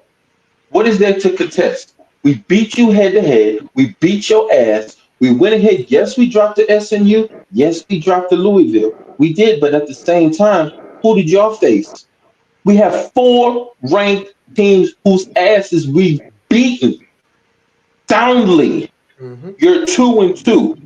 And can I also What throw is this there out to there? contest? And can I throw this out there to the chat and to everybody watching and so forth like that? What nobody would love you to believe yesterday, there were 2 games that happened that were on the SEC and ACC network that nobody was watching that in past years have really made a big deal of what's going on. Louisville and Kentucky. Louisville beat Kentucky's ass. And don't tell me Kentucky didn't have nothing to play for. They were still trying to become bowl eligible, and they had been a pain in the ass to Texas just a couple of weeks before. 41-0 was the final score. Then let's not talk about the fact that Clemson beat the shit out of South Carolina, who both had Alabama and A&M by the cojones. But because of the buffoon that is Little Beamer, who couldn't do shit, they couldn't finish the fucking job. Honestly, they couldn't finish the fucking job. And Chris, the refs helped in that shit too. And Chris, all you've been hearing the past 3 weeks about Notre Dame is they're the more complete team. Really? Check the stats of the last 4 games. Man, let me tell you something, Rocky. Listen. 160-30? Give me out of here. No. The only reason why that shit is like that is because Fran Brown sat there and let him piss in his mouth. That's the only reason why them fuckers scored 70 goddamn points. Yeah, he let that motherfucker sit there and he let him all in his goddamn mouth. That's what the fuck he did. What did Shawn Michaels do that one time? What did Shawn Michaels do with the Canadian flag that one time? Yeah, and was sitting there. That's what Fran Brown was doing to All I Marcus know, Freeman. man, you're talking about getting pissed in the mouth. I'm going to listen to some R. Kelly when this show is over. Hey, my mind's telling me no, but my body. No, but Fran Brown told him yes. Baby. That's what the fuck he did. And then he took it from Kirby Hocutt in BC. So, I mean, or Blake James, whatever his name is, they all sucked as athletic directors here. Oh, So. raggedy ass bastards gonna sit up there and try to give them style points just to get them in there. And what did it do for them? Only thing I'm gonna say all this and listen. Bottom line is, they fuck around and they leave us out, they gonna pay for it. Yep. They fuck around and let us in, that's gonna be their act. Yep. So either way that you go about it, you're gonna burn your candle at the end of both ends, and they're gonna burn. So at the end of the day, it really don't matter which one that you do, because you're gonna have a pissed off Miami team that's gonna come in, and you're gonna have a pissed off Mario that actually went. And I'm actually glad that he's pissed off. I don't think he drank Cafecito. I think he just drank some regular Toll House or Folgers or Taster's Choice or some shit like that, because he couldn't get that Cafecito. He couldn't get that shit there. So yet still, if you let these piss colored helmet ass Notre Dame lame ass motherfuckers get inside of this playoff, you have no idea the hell that you're gonna have. And also another thing about it, not only did we beat Notre Dame head to head, that was a ranked team that was number 5, we also beat the Notre Dame that was ranked number 5, that was a runner up in the national championship last year. So what the fuck is y'all talking about? So what are y'all talking about? They make it up as they go. It's their narrative. See, the thing is, you can't make the rules fit your narrative, because as long as it's fitting your narrative, it doesn't matter what nobody else does. Now you want to sit here and look at SMU. Now you want to sit here and look at how that happened. SMU just got beat by Cal. Yeah. And if you want to be honest, if you want to go back to records, we beat Cal. Yeah. Not this year, but we beat them. Yeah, when they had Mendoza. When they had Mendoza, who's going to be your trophy winner next year. They lost to Cal. Yeah. At Cal. Yeah. Chris K, let me add some more gasoline to that fire. Let's say something crazy happens, and again, I'm on this hard. Let's say they leave us out, put Notre Dame in, and there's a 3-loss SEC team ahead of us that jumps, either in Alabama or a Texas, to LFJ's point. Then what? How pissed would you be then? We're gonna I'm gonna tell you right now, Rocky, we're gonna bulldoze every motherfucker that we go against. And the bad thing about it is, if you let Notre Dame in and you let them get to that playoff, who's the first game that we play next year? Notre Dame. At South Bend. Go ahead and let them in and see what the fuck happens. I made a comment about that game. I was looking at the schedule I went today and looked at the 2026 schedule. You know what I wish we do with that Notre Dame game at South Bend next year? Put it last. Put it at the end. Yeah. Put it at the end. I was looking at that. Why not? Let's go to South Bend at the end of the year. Yeah.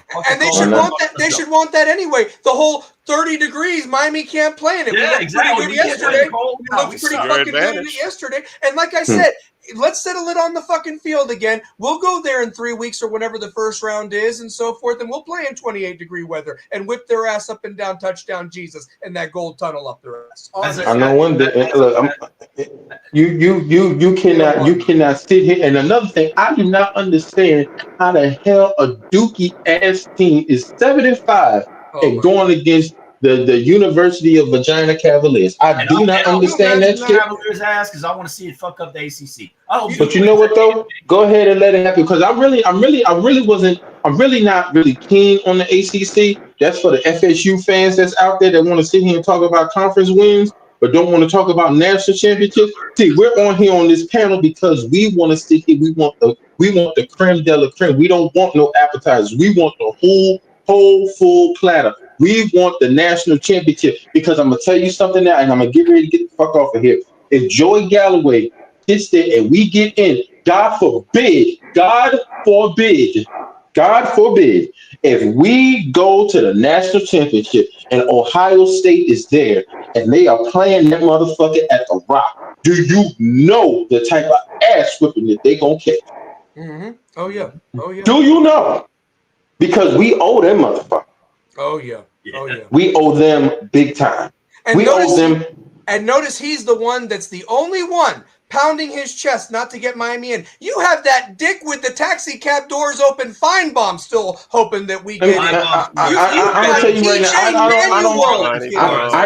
Nick Danny Saban's Nobody Saban. pays him no attention. Nick Saban. Nobody cares about Joey Galloway because that piss water smelling bitch don't know what no talent if it fell right here in his lap. Listen, That raggedy bitch. even Booger McFarland, he used to always talk shit about Miami. Oh He's my on him. God, and he's our Louis torchbearer. Riddick. Yeah, And I the said this question is, morning. Louis Riddick this Danny morning. I Cannell. thought it was AI. Danny Cannell. Like you got every Miami hater. EJ Manuel. EJ Manuel. Every Miami hater historically is on Miami's side right now because they know it's bullshit what's happening to Miami. they know we gonna pull the money in no matter who we face. Don't nobody want to see no damn Tulane and Texas Tech in no first round, but they'll pay to see Miami and Texas Tech. Hell They'll pay to yeah. see Miami and Texas A&M. Another They'll pay to see Miami and Arizona State or whoever the hell else is in there. If Miami is on the book, they're going to want to see it play. It don't matter if it would have been in the ACC championship, if it would have been in the college football championship or a college football playoffs. It wouldn't matter what bowl we could have played, the kiss your ass bowl. If it would have been Texas and Miami, we're gonna bring the money. Chris Kane. Plain and simple. Chris Go ahead, Kane. Rocky. Miami and Oregon, game 1. You don't How about think they this would one? pay to see that? How about this one? Miami and Georgia. Carson Beck goes back to Athens. How about that one? Storylines that Oh you can my put with God.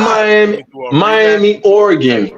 Miami, Oregon at the Rose Bowl where it all began. Nobody wants to see James Madison get their ass raped in Autzen Stadium. Not one And person. they went through that on CBS HQ today, Stallion. They went through But listen, wins, the 2 G5 teams get in. I mean, that's what they said. CBS HQ today. yeah. But listen. Anywhere you wouldn't even mention anywhere in there.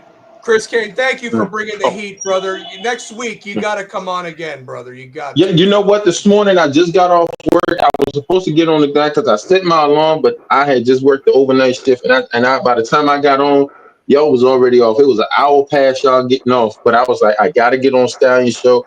I had this shit bottled up for the past 3 days. You're always welcome. Past 3 days. Always definitely. welcome. I appreciate y'all, but I'll be listening to the show. And as always, love you guys. Go Kane. I'm out of here. Love you, Yes, brother. sir. Man, listen, I love some of the comments that were coming on there. Giovanni Foster, a 7-5 Duke win. The ACC is a fucking joke. And then I loved what he followed it up there. It was right here. Well, actually, no. So somebody else. M Lemon Management goes, no viewership for the ACC championship. They leaving out the real big ticket kids. Let me just ask you this: go to the Nielsen ratings a week from today, and it's not even going to be in the same stratosphere of Virginia Duke against Indiana Ohio State. At least with Miami Virginia, it would be somewhat comparable, because we would be on ABC that night. But I don't even know what the fuck is the Big Ten on. Is it on Fox or CBS got it or whatever? I mean, at 8 o'clock Saturday night. But the point is nobody's going to be watching that ACC fucking game. They will watch women's basketball before they watch that. Honestly, they will. I mean, that ACC championship is garbage. Charlotte won't even have anybody in those stands, except for some Duke fans that just want to go. And the sad part is that's a home game. That's a fucking home game for them. Yeah, right down the road. Right up the street. Who would have thought? Hey, they'll have more people still. If Duke beats Michigan State Saturday at noon it's a big Fox on college basketball game. You'll have more Duke fans still celebrating that win than going to the damn Charlotte game, Larry. Honestly, and they might just be giving those tickets away for $5 at some point. Where do they play that game at? At the Panthers Charlotte, Stadium? Panther Stadium in Charlotte. It's cold. It can be cold as fuck. It's outdoors. I mean, it's lame as shit, dude. Lame as fucking shit. So, yep. Yeah, nobody's watching that bullshit. Not nobody. It all point. I mean, I don't know what's gonna happen Tuesday. I mean, we know, but we don't know, right? I mean, it looks like we're gonna get shafted. I have real quick, Rocky, to that point. I have a hunch. I always like to look at the AP when it comes out, and then kind of. I know you can't judge it because it's not the same, but try to get at least an idea, because the college football committee kind of tends to mirror the AP just a little bit. Miami came in at 12th in the AP. I'm thinking Miami and BYU are going to flip-flop Tuesday night, because BYU struggled. They did. They struggled. At home. To At a home. terrible UCF team. UCF had them 14-0. I was excited. I said, man, this is what we need right here. Me too. So I think because they're ranked so close, they're going to put Miami on the cusp. and they're going to put them in there. And then it's going to take that BYU loss to Texas Tech to knock them all the way out. Miami will be good there. But here's the thing. You just might want Alabama to beat Georgia. Because if Alabama beats Georgia, they leapfrog Notre Dame, and that puts Miami closer to Notre Dame. And now we can get this comparison and get this head-to-head. Remember what the guy said? What did the guy say? The guy said, well, we can't – they're catching up, but they're not there yet. We can't compare them. But if we get them close to close, we can use these metrics. So maybe we might want Alabama to beat them. Because guess what? If they lose, they're going to keep them in anyway. Yeah. If they lose, they're going to put Texas in. They're going to fuck them either way. So you know what? Maybe we need Alabama to go ahead on and handle that because they're not going to drop Georgia below 8. No. They'd probably put them at 7, maybe. They would give them a chance to host a game. They would definitely be hosting a game, even if they lose the SEC title game. And that's what I'm saying. How sexy of a matchup would that be of Georgia at 7 and Miami at 10? Because that's what we would – and you'd have Carson Beck going to Athens to play the team. I mean, oh, my God, the viewership would be huge. Would be ginormous. Miami Kirby between against the hedges, Mario. that would be great. Kirby against Mario, where it's been so many recruiting battles that have come to that last moment. Guys that might even be on the staff together. Was Kirby on that 2015 staff?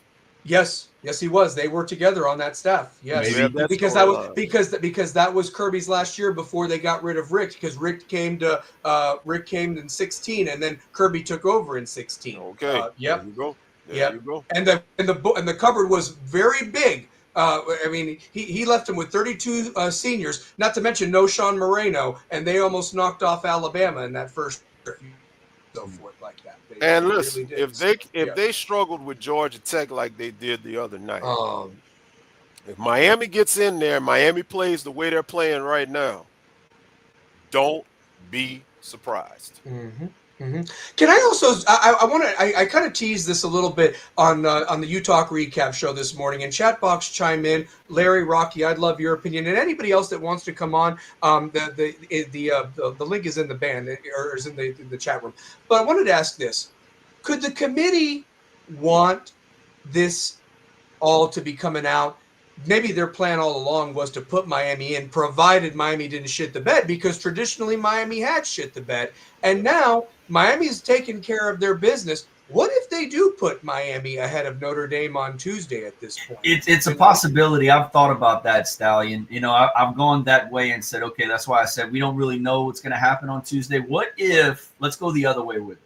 What if the plan was all along to see Miami win out these 4 games and handle their business these 4 games, and then, like I said, take that complete body of work and put that up against one another, and taking all that into consideration, sticking them up there, up ahead the way we all think it should be with the head-to-head.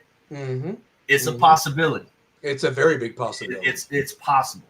Yeah, and again, am I wrong by saying this? ESPN has the rights of this, especially, I mean, I know TNT gets a couple of the games for whatever reason, but the majority of these games are going to be played on ABC and ESPN. And my point is, one motherfucker over there can make one call and say, put him in. And give us the hardest opponent if you want us to get embarrassed anyway. But at least you saved face and got ratings, okay? If Georgia beats our ass, if we get that opportunity, fine, we'll come on here and take the loss. But you're really going to leave us out and be like, well, what if Miami had gotten in?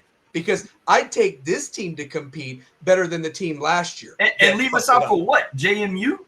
Yeah. I mean, come on, man. Yeah. I mean, exactly. Fellas, there's a reason why Nick Saban said what he said. Yeah, that's what I was about to go to. Go ahead. There's a reason. Nick Saban is not – he has influence. He's on that panel. And you got to remember something. Reese Davis has been advocating for Miami since the initial rankings came out.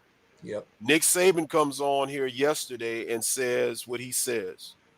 They're telling you indirectly, committee, Miami needs to be in this thing.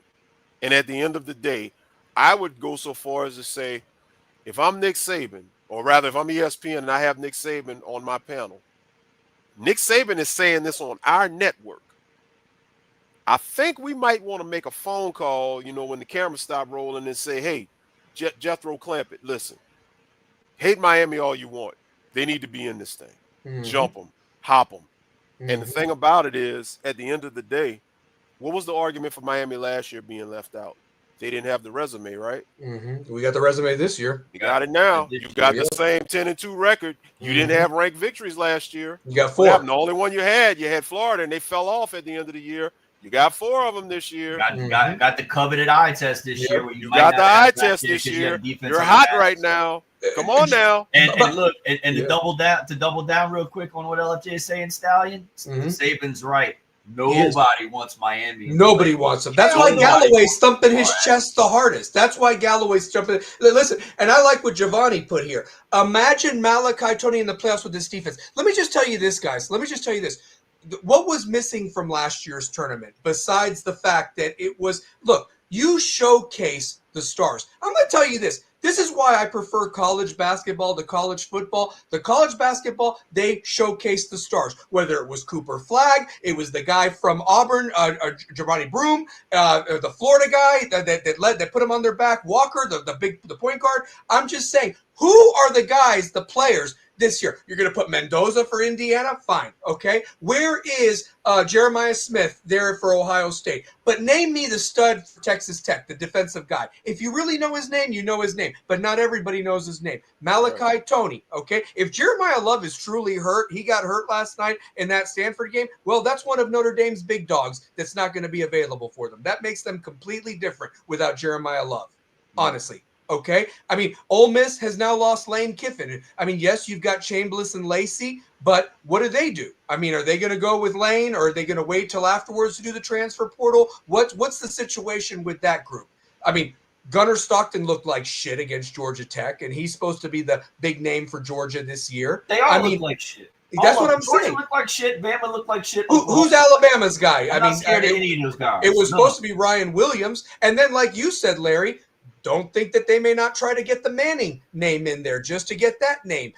You know, Diego Pavia, look what he did yesterday again. Vanderbilt. That's what I'm saying. There are certain names that could make this thing very exciting. And again, I think if the CFP would have done it all over again, they would have found a way to get Colorado and Miami in last year, because Shador and Hunter and Cam Ward would have generated off. They would have maybe not gone far, but that first round would have been more intriguing than what the fuck you got.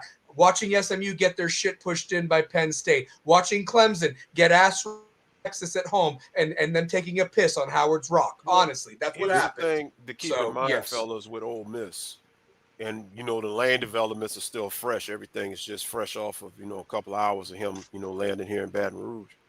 But where are these players' mindsets at? Because you got to remember, Ole Miss was the one that made this happen.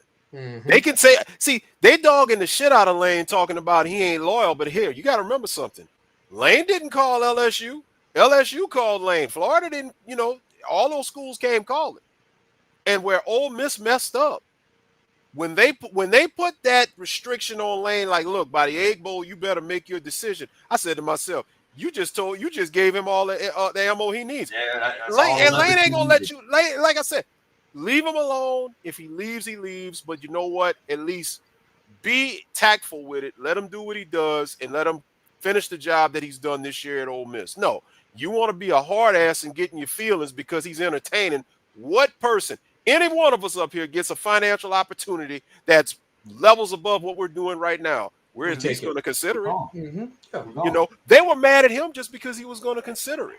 So at the end of the day, guess what? If I'm Ole Miss, or at least the players of Ole Miss, I'm really wondering how many of these guys are really going to want to play for Ole Miss. They love Lane Kiffin. Mm-hmm. And they saw how Ole Miss did Lane Kiffin.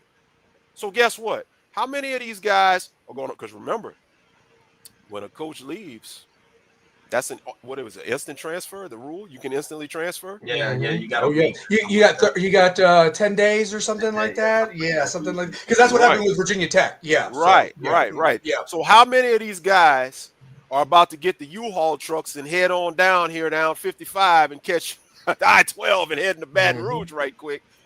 I'm just saying. And does the committee on Tuesday take all that into consideration when they're in that room? And Reese knew it, because what did they say? The 6 foot, what is it, 6'7" or whatever? Mm-hmm. Well, Jethro Clampett, let's see what you got to say about that. Yeah. I mean, again, you're not going to have the same Ole Miss team that did what they did. You know what I mean? I mean, you're just not. I mean, I don't care that they've hired this guy. Real quick, let me They do it hired because the coach, the I'm going to put D-line this coach. up here because Larry did tease it. Yes. So here's what's happened. You've got Kiffin now to LSU. Ole Miss tried to save face by hiring an alum and their defensive coordinator, Golding. Were they really known for their defense this year? I think not. No. Auburn hires Golish or what have you. I mean, okay. Florida hires Summerall, Billy Napier 2.0, and then Arkansas hires Silverfield, another Memphis coach. That Ole Miss hire was a panic move, by the way. Oh, Yeah. absolutely. Absolutely. And I'll tell you this, Arkansas hiring Silverfield, I hope it works out for them because, guys, let's just be real. The last two Memphis coaches that have been hired haven't really worked out for the opposition. Virginia Tech with Justin Fuente, anybody? And now you got Ass Norvell coming back for another year for Florida State because they supposedly don't have the funds to get rid of him and Florida get somebody State, Florida else. State and Norvell deserve one another. They Stallion. do. They They do. deserve one another. They do, and Yeah. that extension they gave him was ridiculous, honestly. So, That's yes. really a blue face Krishan Rock type of situation. I put the CFP below because those are the updated records after yesterday. But realistically, obviously that's going to change. But the records are updated to reflect after all of yesterday's games were being played. And as I mentioned before, I mean, again, you should just look at a team because they've only lost one game. I'm looking at BYU right now, honestly, and I think Texas Tech is going to fuck them so hard at noon next Saturday. It's not even going to be funny, dude. Oh, yeah. I mean, let me tell you something. I like Texas Tech because you know what they did yesterday? They went to West Virginia and gave them the biggest beatdown they've ever gotten in Morgantown, ever. And I'll tell you this, it was 42-0, and they fake punted it and got another one to throw another one in there. That's what I'm talking about right now. BYU is a little Mario. I don't know. Y'all watch BYU, I'm sure. They're one dimensional. I mean, they got LJ Martin, and then I said they can't really. They're no threat. Yeah. 6'7". Oh my, yeah, I know. I mean, he says he knows my moves. Go ahead, Rocky. Out of those hires, outside of Kiffin, LSU, out of those hires, I like Golish to Auburn best. I mean, he's gonna have NIL behind him. I think out of all of that, I think Golish has the best shot to be successful. Yeah. I can't believe Florida hired another Louisiana guy. I just don't think that I think they panicked. I think Florida panicked. I think that maybe they could have, because they didn't get Kiffin, they felt that they needed to save face. But if you're going to go this route, why didn't you just keep Billy for another year? I'm being dead serious. And then the other thing of it really quickly is now that the rumors around here in Knoxville are that Josh Heupel is going to be taking this interview with Penn State this week, and then we've like somebody mentioned also earlier about DeBoer going as well for an interview. I'd laugh my ass off because then who's Alabama going to try to get, Dabo or who are they going to bring in? Honestly, at this point, if DeBoer says "fuck it, I'm done with this," and takes the Penn State job up there. Do you think Heupel wanting to take this interview has anything to do with Lane? Because I'm going to tell you this. I think that the Pulse in Knoxville, they didn't like losing to Vanderbilt yesterday, but the truth of the matter was that Vanderbilt had a very good team this year, honestly, and I saw it all year long. And realistically, Tennessee lost the three biggest games at home. They lost that last-second field goal to Georgia, lost in overtime. They lost to Oklahoma when they had the lead in the third quarter. And realistically, Oklahoma's been very opportunistic by winning both that Tennessee game and Alabama on the road. Give them credit. They won what they had to. They just had to win by 1 point, and that's kind of what it was like. But at the same time, what's Oklahoma going to do when they play somebody of like a Miami caliber or like an Ohio State or someone like that? Because also Oklahoma hasn't played Georgia this year. They haven't. So, I mean – yeah, I mean the seat could be warm in Tennessee with your Stallion. That might be why he's taking that LFJ. Yeah, and I mean also too just to see what the bank's like out there, see what kind of offer you can get, see what the market is. Obviously Lane is setting it, LSU setting the market, right? So just maybe see what an SEC coach to a Big Ten program like Penn State would garner. Yeah, to for sure. spin some wheels. You know, somebody mentioned Oregon earlier and so forth. They struggled with Washington yesterday, who's not very good themselves. Well, I mean, LJ said it last week. Oregon's Jekyll and Hyde. I mean, he's really right Yeah. about it. Yeah, you They're don't know real what you're Jekyll getting and with them. Hyde. Yeah. They're a Jekyll and Hyde team. Look, there's nobody. I look at the top 12, you know, gauging them against our Hurricanes. There's nobody that really scares me, even OSU. Julian Sayin hasn't been under pressure all year long. Yeah. Look, we get after the quarterback like nobody else in the country. We have the best 2 defensive ends in the country. We've got Ahmad Moten, who has come into his own and become a freaking beast, in my opinion. Yeah. We got the up-and-comer Justin Scott. Nobody has the line that we have. That gives anybody problems. Yep. You know? Yep. And I mean, DBs are some ball hawks. You got to watch how you throw them because they can snatch them and pick them off. I mean, the defense is really that good. Yeah, they're. Yeah. I mean, where we're a little weak is the second level. Yes. You know, linebackers. I'd say we're weak. Yeah. Yeah. But that said, I don't. There's not a team in the college football playoff that I'm scared. There's no juggernaut, is what I'm trying to say. Well, can I also throw this? Can I also throw this out there? I think we better get a better shake with some of these other conference officials because me and Larry Frank have argued that's all 100%. year long. I mean, I think that the SEC, even though we might be playing, say a Big Ten team, maybe they might help the Big Ten team because they don't want their darling hurt, but at the same time, they got to call it objectively and vice versa. But I'm just saying that. I think that there'll be better called games than what the ACC's done. I'll say it, Stallion. You want me to say it? Say it. In a game with an SEC officiating crew or a Big 12 officiating crew at a Miami, in a playoff game with Miami in it. There's no agendas. Mm-hmm. They got to call it fair versus an ACC game. Well, I'm telling you, there's agenda. I'll shut up. You guys had to bring up officiating because now I'm having flashbacks to that bullshit yesterday. I gotta bring it up. 2 calls that just sticks out in my mind. One, what the fuck is this fucking helping the runner or whatever, assisting the runner? Larry, I lost my shit. Sorry to catch you off. You good. Larry, I had an out-of-body experience. Jay, I'm about to bring you on. Do not go anywhere. You're backstage. You'll get your speak your piece.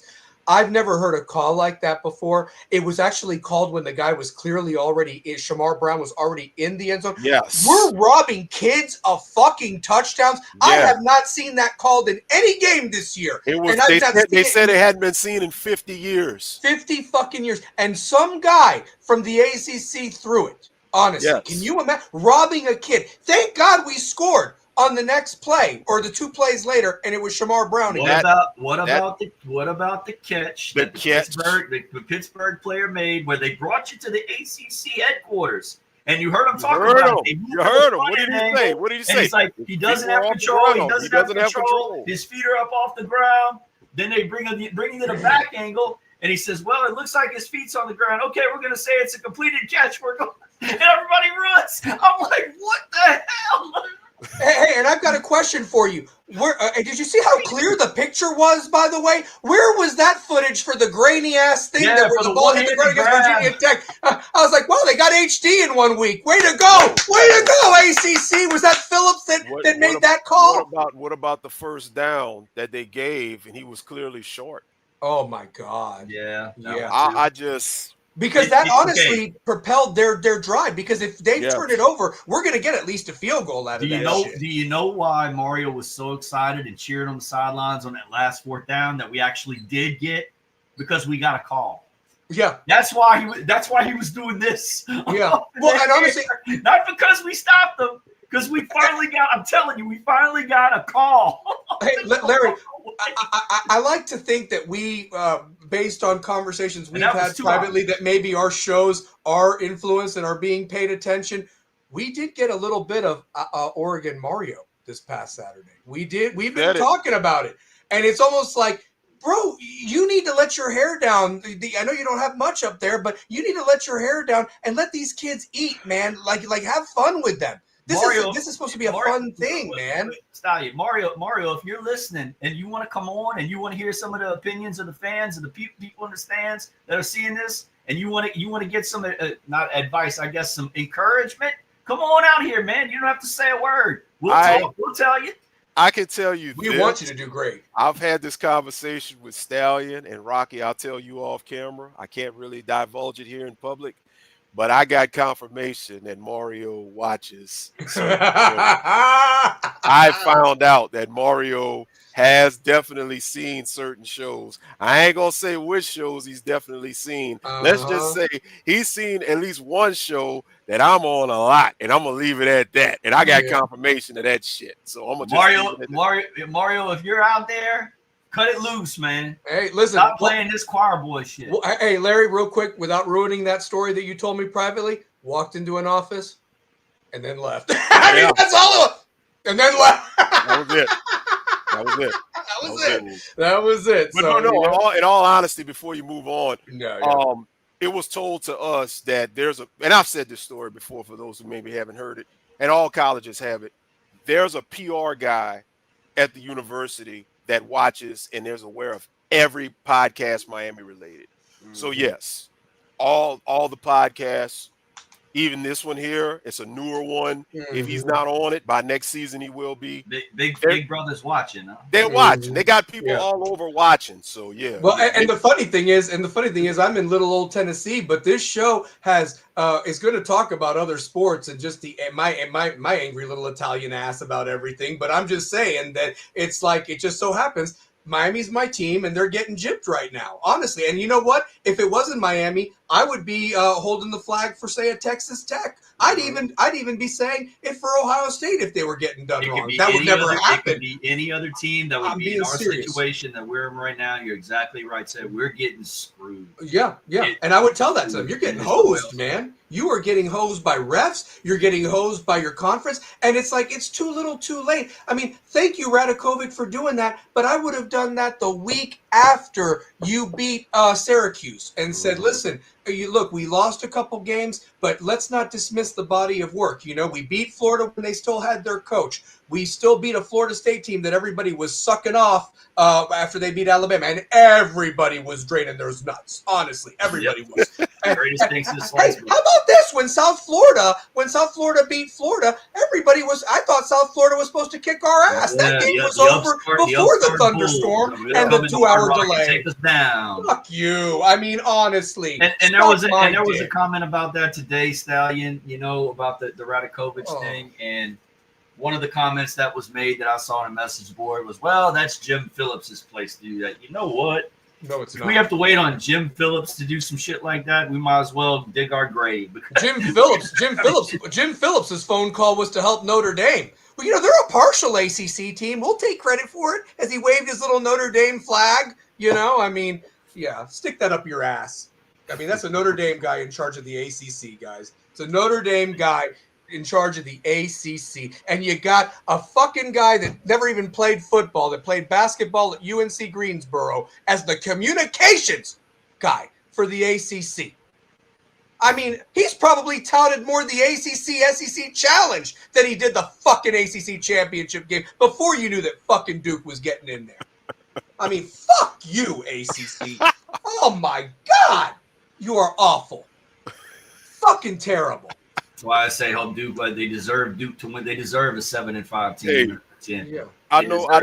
Guy had the comment. He broke it down because me and Guy have been talking in inbox, and he was sending me some stuff, and it says that if Virginia wins and some other stuff, it makes it easier for Miami. But I feel like this. Oh man, let Duke win it. Let Duke win it, because the ACC. You know what? And I mean, yeah, I want Miami to get in, but you know what? Let Duke win the ACC. Mm-hmm. You go ahead, ACC, and become the laughing stock of a conference to where you couldn't even put a champion in higher than fucking James Madison. Mm-hmm. Go ahead. Matter of fact, 2 G5 teams gets in. Yeah, and forgive me on this one, LFJ and Stallion, if I'm wrong on this, but no, Duke wins on this. Duke wins this Saturday. Let's go through the scenario. Duke wins. Mm-hmm. Doesn't that back the ACC into a corner? Now they've got to go throw somebody in there. Yep. Virginia just lost in the championship game. They're not going to take Duke, who's 7-5. Now the ACC, in my mind, would have to act just to save face. Can I throw this out there? If like Larry said just a while back, you look at the AP poll and the coaches poll, more so the AP poll kind of monitors or mirrors what the CFP is going to be. If you look at the receiving votes, Duke isn't even at the end of all the teams that they could fit in. And Yep. I mean, and you're not going to jump a team that could be number 40, whatever, to 25 just by beating the number 17 or whatever. No, Duke's Virginia not going to comes the in. playoff. No, they're not. Yes. And so again, Tulane beat Duke head to head, which is Yeah. the most funniest fucking thing I've ever heard. And he paid $7 million for a quarterback and only lost to the team that he came from. Go ahead, Larry. And it goes back to what I said before. I'm no conspiracy theorist, but did ESPN know something we didn't by putting Miami as the highest ranked ACC team way back when? Yeah. And then they try to say we're a placeholder. We're a placeholder. They call him a placeholder, but I find it mighty ironic and mighty strange that Miami was placed as the highest ACC ranked team. Reese kept saying they were a placeholder for the eventual ACC champion. So now, if you don't get an ACC champion in by virtue of Duke winning it, do you put them in? Did ESPN maybe know something we don't know? Well, by the way, I'm going to put the trash assholes from the ACC that are in charge of this right now. And Phillips is a pussy that he doesn't have his email on there, but you can hit his assistant up if she's not too busy with her dog Louie in Charlotte. Maybe she'll email you back. It's coming up here at the bottom. But what I want to also note is the fact that where was this tiebreaker of how Duke got in with the winning percent? What happened to like the two highest ranked teams if there's like a certain amount of ties or whatever like that? I mean, when you got rid of the divisions, that should have something been in place there. But you put some percentage when the schedules aren't balanced. I mean, even if Miami wasn't even involved in this, and let's say Georgia Tech was in our position, I would be crying for them, honestly. Why would they not be in there? And you've got fucking Duke, who's 7-5, that lost to Connecticut a couple weeks ago, and 4,000 fans rushed the field on Duke. Honestly, they lost to Illinois, who's been everybody's bitch in the Big Ten this year with Brett Bielema. I mean, they lost 3 out of conference games, and because Wake Forest decided to throw 4 interceptions yesterday, and North Carolina and Bill Belichick was a disgrace, they needed a fake field goal to beat them. I mean, they're not a good team. They aren't. They paid $7 million for a quarterback and forgot about the rest of the team, but somehow backdoored their way in. Honestly, it's mind blowing. You look at, like I said, earlier, it's just crazy how Miami is so close, and so many things. You got these ghosts of Miami's past. Isaiah Horton with 3 touchdowns last night. It was either going to be Rhett Lashley or Manny Diaz, and it turned out to be Manny. And then you look at this bullshit rule or this bullshit agreement, where NC State and Virginia, they still played, but we won't count it as a conference game so y'all can keep the rivalry so it doesn't mess up the revolving 9-game schedule or whatever. A lot of crazy. Or what about Virginia Tech yesterday, Larry? Sorry to cut you off. Virginia Tech always beats Virginia. Always beats, and they didn't even show up. They didn't even show up. And did James Franklin tell them, "Oh, don't even try in this"? We don't want to help them. I watched that game. A lot of flags in that game. Where Virginia's away too. A lot of flags. If you just think about it, fellas, it's crazy. It's just crazy how much crazy stuff and easy stuff. And I said it this morning. The hardest thing that we needed happened last night with SMU. Yes. Yeah, they came back and had a brief lead almost at the end. But it was like, wait a minute. This is the one game I didn't expect to go the way that it went. I expected Wake Forest to beat Duke. And I was highly confident that they should have. I mean, they had an inexcusable Virginia game lost to Virginia Tech. Yeah. Well, can I throw this out there? Can I throw this out there? Manny's a politician. Well, he is. And Larry, I hate to cut you off, but I just wanted to think about this before I forgot it. We were talking about ratings. Somebody said nobody's going to watch the ACC championship game, obviously, with these two teams. Right. You would have even had people tune in for Miami versus Duke for the whole Mario versus Manny thing, too. Honestly, you would have had people tune in for that.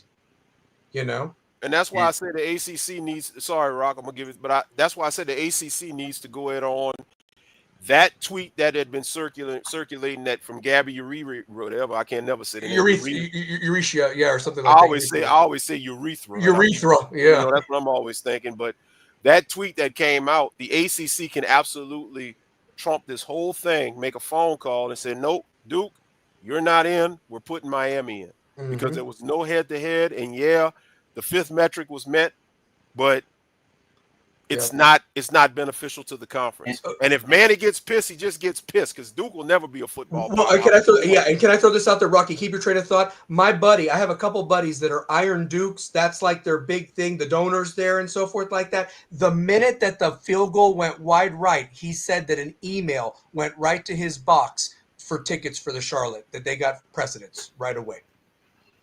Wow. He's the same guy that tells me how much they love Manny Diaz over there at Duke. He's an Iron Duke, a big-time donor over there, goes to all the basketball games, whatever.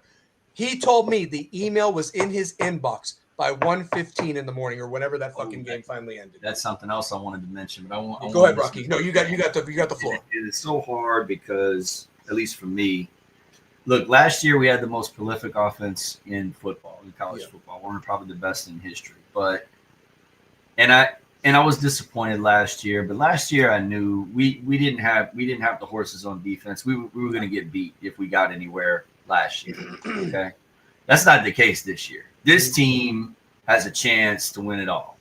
They got as good a chance as anybody else in the top 12 to win it all, and that's why this one hurts or would hurt. Let's say if this doesn't go our way even more than what last year was. To the Manny point, I saw today. Good, y'all gonna love this one. I saw today on one of the message boards where some folks somewhere are clamoring for old Manny Diaz to take a job. Guess where? Penn State? Penn State, right? No. They want him in Tallahassee. Wow. That is hilarious. This is bizarre. This is fucking bizarre world, guys. Honestly. So it came out today. On one of the message boards. There was a couple of chats that came out that said, "Go check out so and so," and they were wanting Norvell gone, and who would replace him? They want Diaz. They're clamoring for Manny Diaz. If that opportunity presented itself, he would take it. He's an FSU grad. He would take it. And guess what? I would welcome it. I would open arms. It'd be legendary. It'd be legendary. Give him a 10-year, $100 million deal.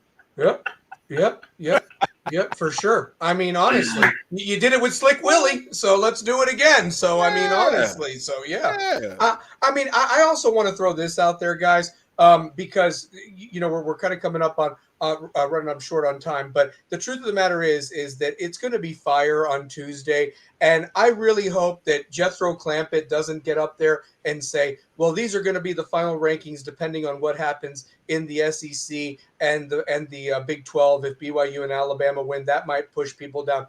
You better not say that. You better not, because like Larry said, if Alabama does find a way to win and Georgia drops, then if you do put Notre Dame and Miami, regardless that they don't have another game to play, then you really got to make a decision there, because BYU's not beating.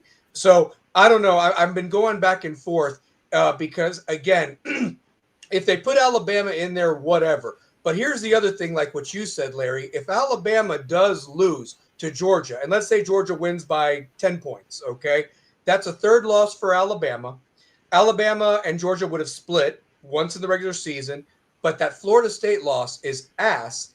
And at that point, does the committee say to Texas, because the Florida loss looks better than the Florida State loss, and you got 2-3 loss teams, does Texas get that nod over Alabama as the next SEC team in? Because they did technically beat Vanderbilt, who only has the 2 losses. That's why I put that Florida State game in the results, because again, two bad losses to each of those teams. Wouldn't have looked like that in other years. But again, could that be the SEC saving face should Alabama lose, that they get Texas in there as their 3-loss team because of the fact that Florida did beat Florida State? And again, I mean, I might be grasping for stuff, but at the same time, I wouldn't put it past, because the SEC people know how to work the room, and get the teams that they want in there Well, that's and the why brands. somebody from Miami needs to step up if something like that were to happen and say, look, you do what you want with that situation, but at the end of the day, Yep, here's Joe. the deal. Here's the deal. Whoever you put in there, you better not jump Miami because Miami beat both Florida and Florida State. Correct. Yep. Correct. Yep. That's right. Yep. And I don't know. I don't pretend to know what's gonna happen this Tuesday, fellas. Who knows what's gonna come out of that room? Tuesday night. To me, you put a 3-loss Alabama in or a 3-loss Texas in, and that just kills the credibility of everything that you're trying to accomplish. Correct. To me, in the eyes of the public. Yeah. Yep. And again, I mean, no disrespect to Ole Miss, but there's going to be, I mean, great that you hired the defensive coordinator and you're going to keep this quarterback coach on for whatever reason, but it's not Lane Kiffin. This is not going to be Lane Kiffin coaching Ole Miss and Chambliss and that group. And if they get down playing whoever, it's a wasted spot, in my opinion. It really is. It's not the Ole Miss team. So what if Chambliss jumps? Again, in the portal. They should then guess what? Ole Miss needs to be out. They need to be out.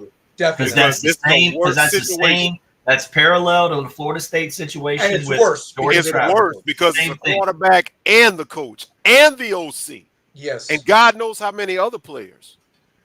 Yep. You don't have the same team. You don't. Very true.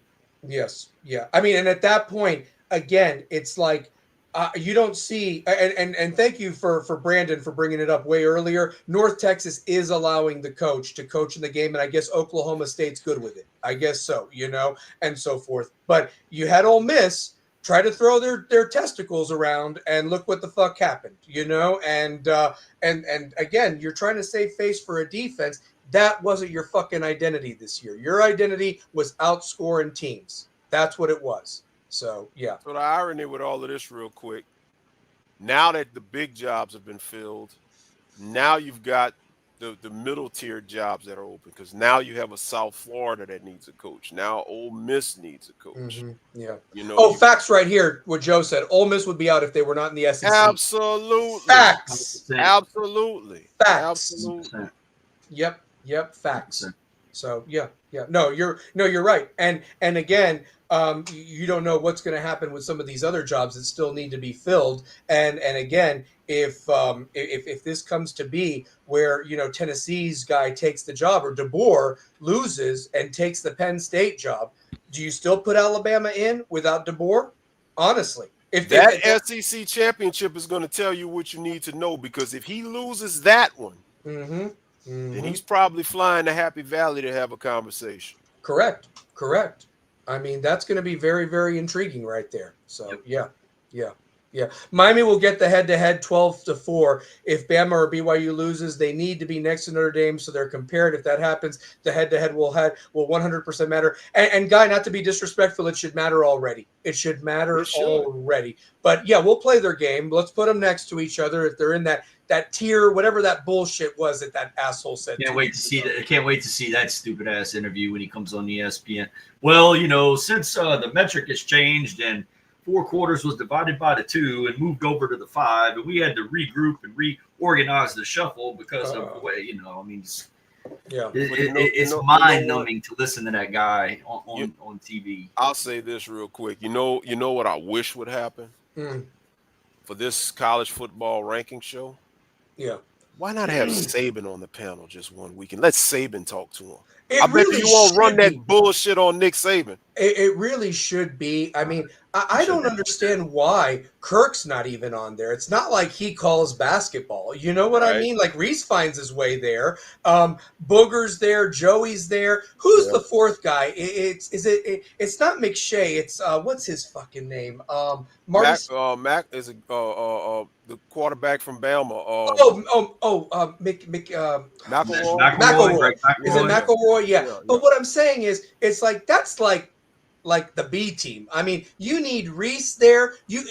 I'd even take fucking Pat Desmond McAfee. Howard. I'd take Desmond Howard. He lives in Miami, even though he's a Michigan dude, but he kind of roots for the U too. I mean, why is Desmond not there? Why the I'll tell you fuck this, is Stallion and LFJ, I sure would trust those guys. I mean, this is obvious, but I sure would trust those guys to know what a top 12 football team looks like versus the dumbasses they got in the room right now, because they don't know jack shit squat. I say it all the time. You need to have a panel of former coaches.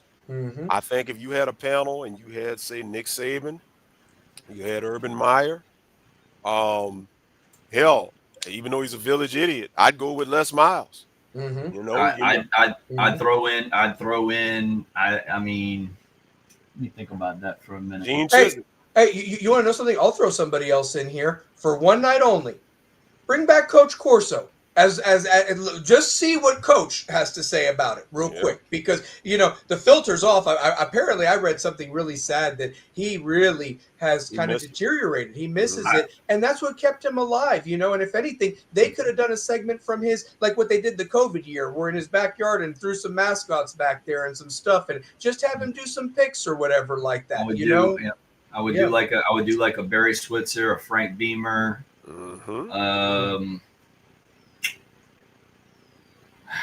Maybe even a Spurrier. I mean, they would all be. I think you put all those guys in a room to do that job. I think you're right, Larry Frank. They would all be. Mark Rick. Yeah, Mark Rick. Jimbo would probably do it too. Yeah. I mean, they would be. What's the word I'm looking for? Unbiased. Mm-hmm. They would look at they would do their job correctly. Yeah. Right now, what you got a bunch of bullshit. You got bullshit. Right. Not to be political or whatever, but do you remember when the college football playoff had like Frank Beamer and Condoleezza Rice and some other people? Like why did it change to where the athletic directors and people that were in power that had a say in this? You know what I mean? Like why are they making the decisions when it really should be people that don't have like a dog in the fight, that are just college football historians? Maybe everybody comes from somewhere. I get that. But why is it that now athletic directors and Arkansas, for the most part, like, why is this guy now the head of the committee? Because he's a bumbling fool. Yeah, I call him Jethro Clampett for a reason.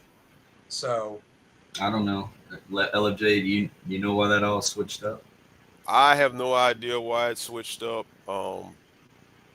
The only thing I can see is somewhere under the table, they felt people that are actually closer to the game. Because remember what they said about Condoleezza back then, and I was with her with that as well. Why do you have a person in government? No offense, but a woman in government. Why is she voting on who gets in? Yeah. So I can see that, but you can't have people calling these shots when the brand of these conferences are naturally being hyped up. That's the problem. And you need to have, like I said, some retired coaches that are no longer in the game. Hell, dare I even say unbiased media members. I can see a Kirk Herbstreit on a panel being unbiased because he's fair. Yeah. But hell, I'd take Steve Spurrier at this point. Honestly, I'd take Spurrier. Yes. Objective. That's the word. That's the word I've been searching for. Objective. Yeah. You need to be objective. Yes, thank you. That's what you've got to have. Maybe some former players. Have some former players that are retired right now. Have them, get on the mix. And don't put Joey Galloway on that son of a gun. Yeah, I'm gonna tell you this. Like I don't know. I look at it from the standpoint that it's they can correct it all on Tuesday at 7:00 or whenever, because I think that they're gonna get they're the lead in to the ACC SEC challenge. Okay, so the ACC SEC challenge game starts at 7:30. They take it from 7 to 7:30. Last week it was delayed because Feast Week was going on and there was a basketball game that wouldn't fucking end, and it kept delaying it or whatever, that nobody cared about. But the truth of the matter is they can really right this wrong at 7:00. Rocky, go ahead though. I'm sorry. Tuesday is their opportunity. It's their opportunity to take the blinders off, take the shades off, put everybody's full body of work together and match them out objectively. And they have the opportunity to do that this Tuesday and really make the right decision. Mm-hmm. And And with Keontae Scott is going to be available to make that defense better. Keep going, Rocky. And if they do that, and they listen to some of what people in the know that know college football are saying, that should help us out. Now, will they do that? Who knows? I mean, I don't have a lot of hope, fellas. I really don't. I don't have a lot of hope, but yeah, and that's a shame. But that's so my that's what I'll say. projection. I'm just gonna stand out here. I'm gonna try to do it off the top of my head. It should be Ohio State 1, Indiana 2, Georgia 3, Oregon 4, Ole Miss A&M. 5. Here, we're gonna do it together. Okay, I'm gonna type it out and then let's see if everybody agrees. So 1 is Ohio State. Ohio Okay. State, Indiana 2. Indiana. Georgia 3. Okay. Oregon 4. Okay. Ole Miss 5. You'd put Oregon over Texas Tech at 4? I forgot about them. Okay, so 4 my Texas bad. Tech. No, Texas you're good. Tech. Okay. All right, All 5 Oregon, 6 Ole Miss, 7 A&M. A&M, yeah, because I was debating with Oklahoma. Oklahoma at the 8, Notre Dame at the 9, Bama at the 10, Miami 11, BYU 12. BYU 12. Okay. That's my top 12. Okay. That works. All right. All right. And notice how that is. That sets it up to where if Bama wins, they jump. And now that puts Miami, and I hope that's how they do it, because if that happened, that puts Miami and Notre Dame to where man, yeah, you're right, LFJ. We're head to head now. We're about to get into this shit. That'll give us one more shot this weekend. You're right. If Bama takes down Georgia, there'll be one more game we're going to be glued to the TV on. Mm-hmm. If that happens. Now, if Georgia takes Bama out, now you got to see, okay, who are they going to try to flip and jump in there? Still, it could work for Miami, because if that happens like that, where you have Notre Dame 9, Bama 10, Miami 11, and BYU 12, and if Bama gets out, then Miami would move from the 11 to the 10 spot. BYU and Bama's out, because BYU should lose as well. Now that's where Texas will probably sneak on up in there. They'll put them in there, possibly Vandy. Yeah, possibly Vandy. Yeah. Yeah. And then we're still back to back with Notre Dame in that scenario. That's all you want. That's all you want. That's all you want. Patrick's got a really good point. Oklahoma is showing us they're not a playoff team because they're struggling to score. They should place us in their spot. Facts. They've not looked good. Better record. They didn't even look good against Missouri last week, and both those games were at home. I mean, they won, but what did they really win? Again, they were opportunistic. That Tennessee shit the bed at home. And here's the thing: if you want to compare, Vanderbilt beat Tennessee way worse than Oklahoma did. That Oklahoma defense, Stallion, has saved their ass all year long. All year long. And but here's the thing: it didn't save them against Texas. It did not. Mateer, whether he was ready to go or not, I mean, and Auburn, realistically, the referees intervened in that. But again, wins are wins. But it's just really interesting how. And then Oklahoma really didn't look good against Ole Miss, and you're not even getting that same Ole Miss team. You're not getting Lane Kiffin's Ole Miss. Who was their other loss? Ole Miss and Texas were their two losses. All right. And here's the other thing too. They really didn't. Those losses were within a couple of weeks of each other, kind of even closer than what the Miami losses were. But I guess because of who they were ranked, they didn't drop them that far. And then they really got to jump up when they did beat the Tennessee and, of course, the Alabama. And all these teams lost in front of them. So, again, their losses happened in October. If you're telling me the SMU loss happens mid-October, like the week right after Louisville, I don't think we get that same treatment. We don't get that same treatment that Oklahoma did. Like, Oklahoma didn't fall far enough, but they lost to a really bad Texas team, in my opinion. You have to look at that. If that happens, and Miami has a week ahead of the CFP initial rankings to come out, wherever they would have fell in the AP, they would have had another week to win and then kind of they wouldn't have come out at number 18 in the initial CFP standings. They probably would have had an opportunity, losing that second game, to come out, win in that game before the initial CFP, and maybe they'll put them in at 17 or 16. They're a little bit higher. And then you got 4 straight games. And if you start the initial CFP at 17 or 16, even if it's one slot higher than the 18 they started at, if they start them at 17, they're in right now. And I will say this much: I thought it was really unfair for them to have lost. I mean, let's not be real. Look, we looked like shit against Louisville. 4 interceptions, inexcusable. Still had a chance to maybe go to overtime, maybe even win in regulation if things if things play out the way that they did.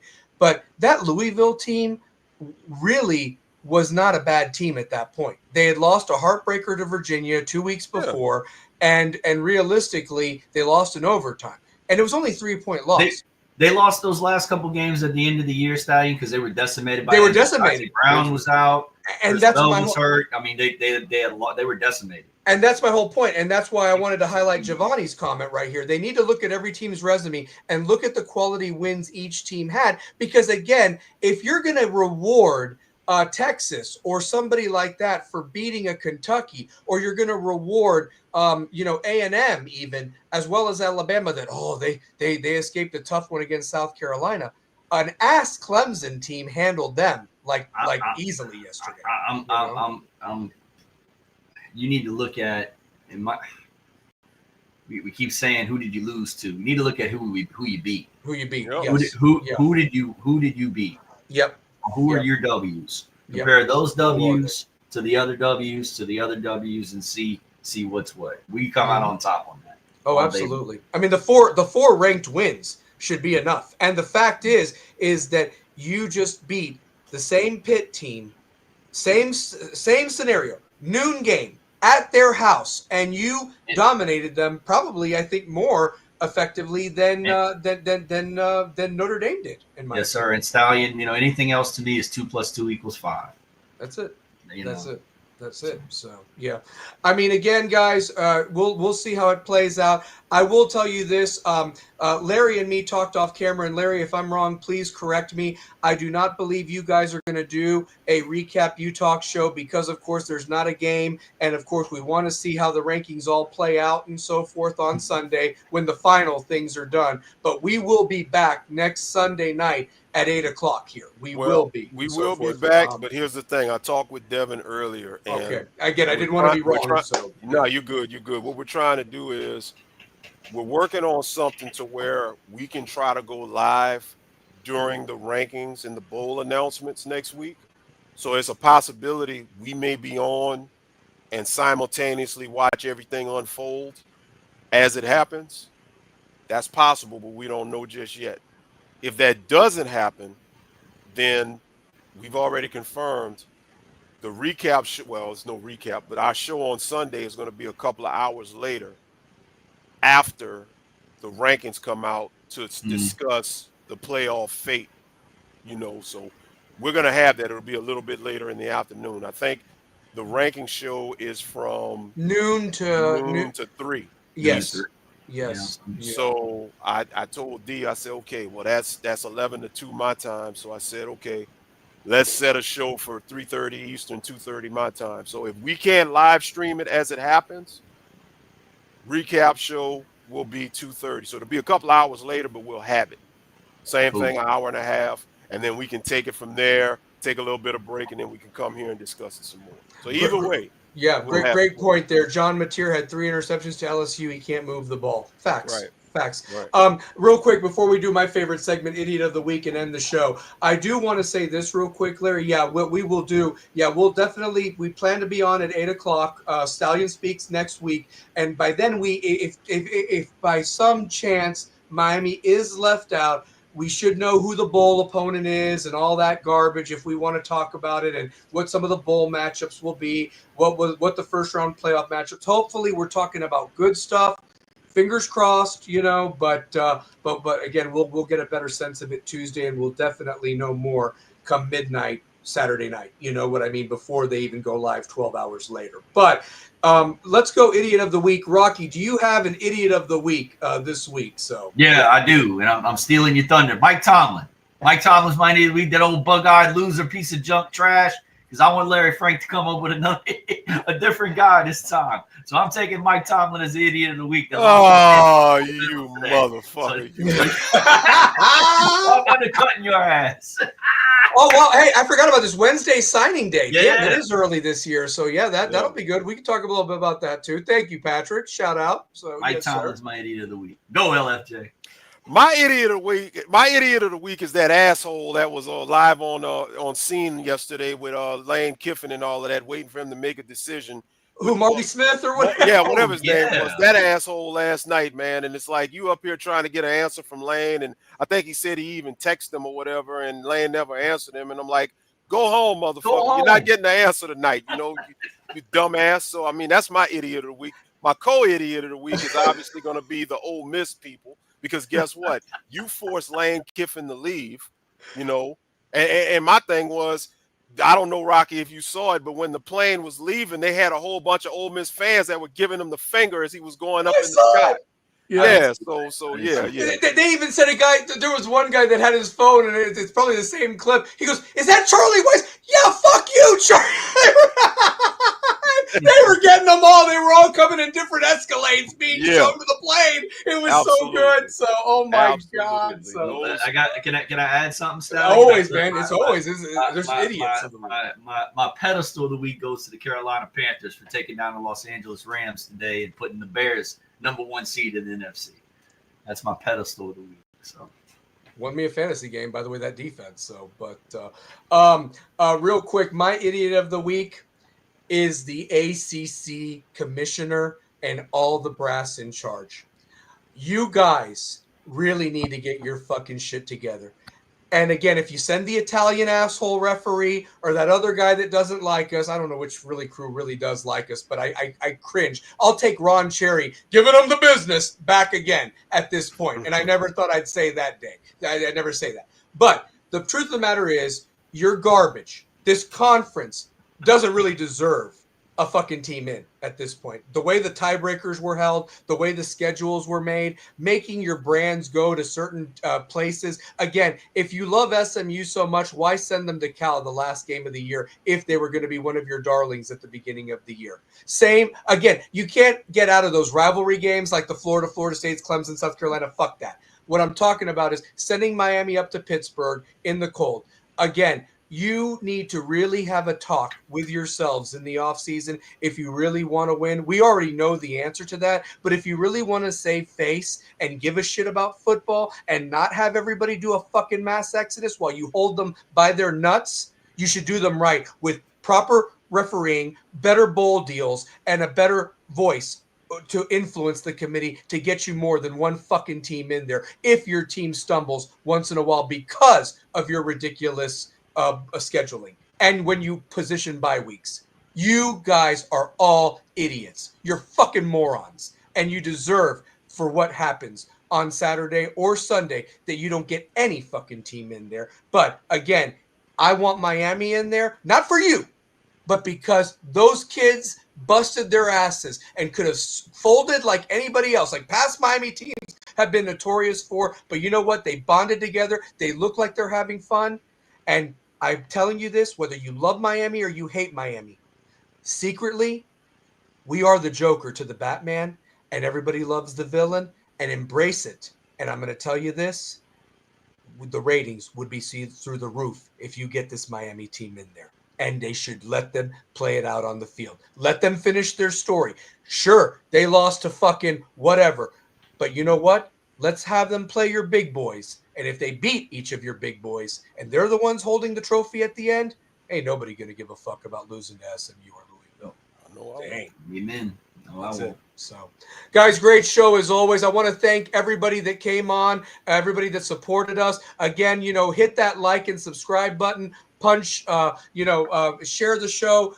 We want to grow it. We are the All in the Family, or the Jeffersons to the All in the Family of Utah. And Larry, I want you to plug your shows this week, brother, please. So while you're on here, very quickly. Yeah, I only got we got one. No, I think we're on Thursday night. I gotta get with D on that because it was Thanksgiving this past week. Anyway, tomorrow night on Real Talk, we have the first ever U match. We're gonna have the Love Connection show tomorrow night. We've got an eligible bachelor and an eligible bachelorette.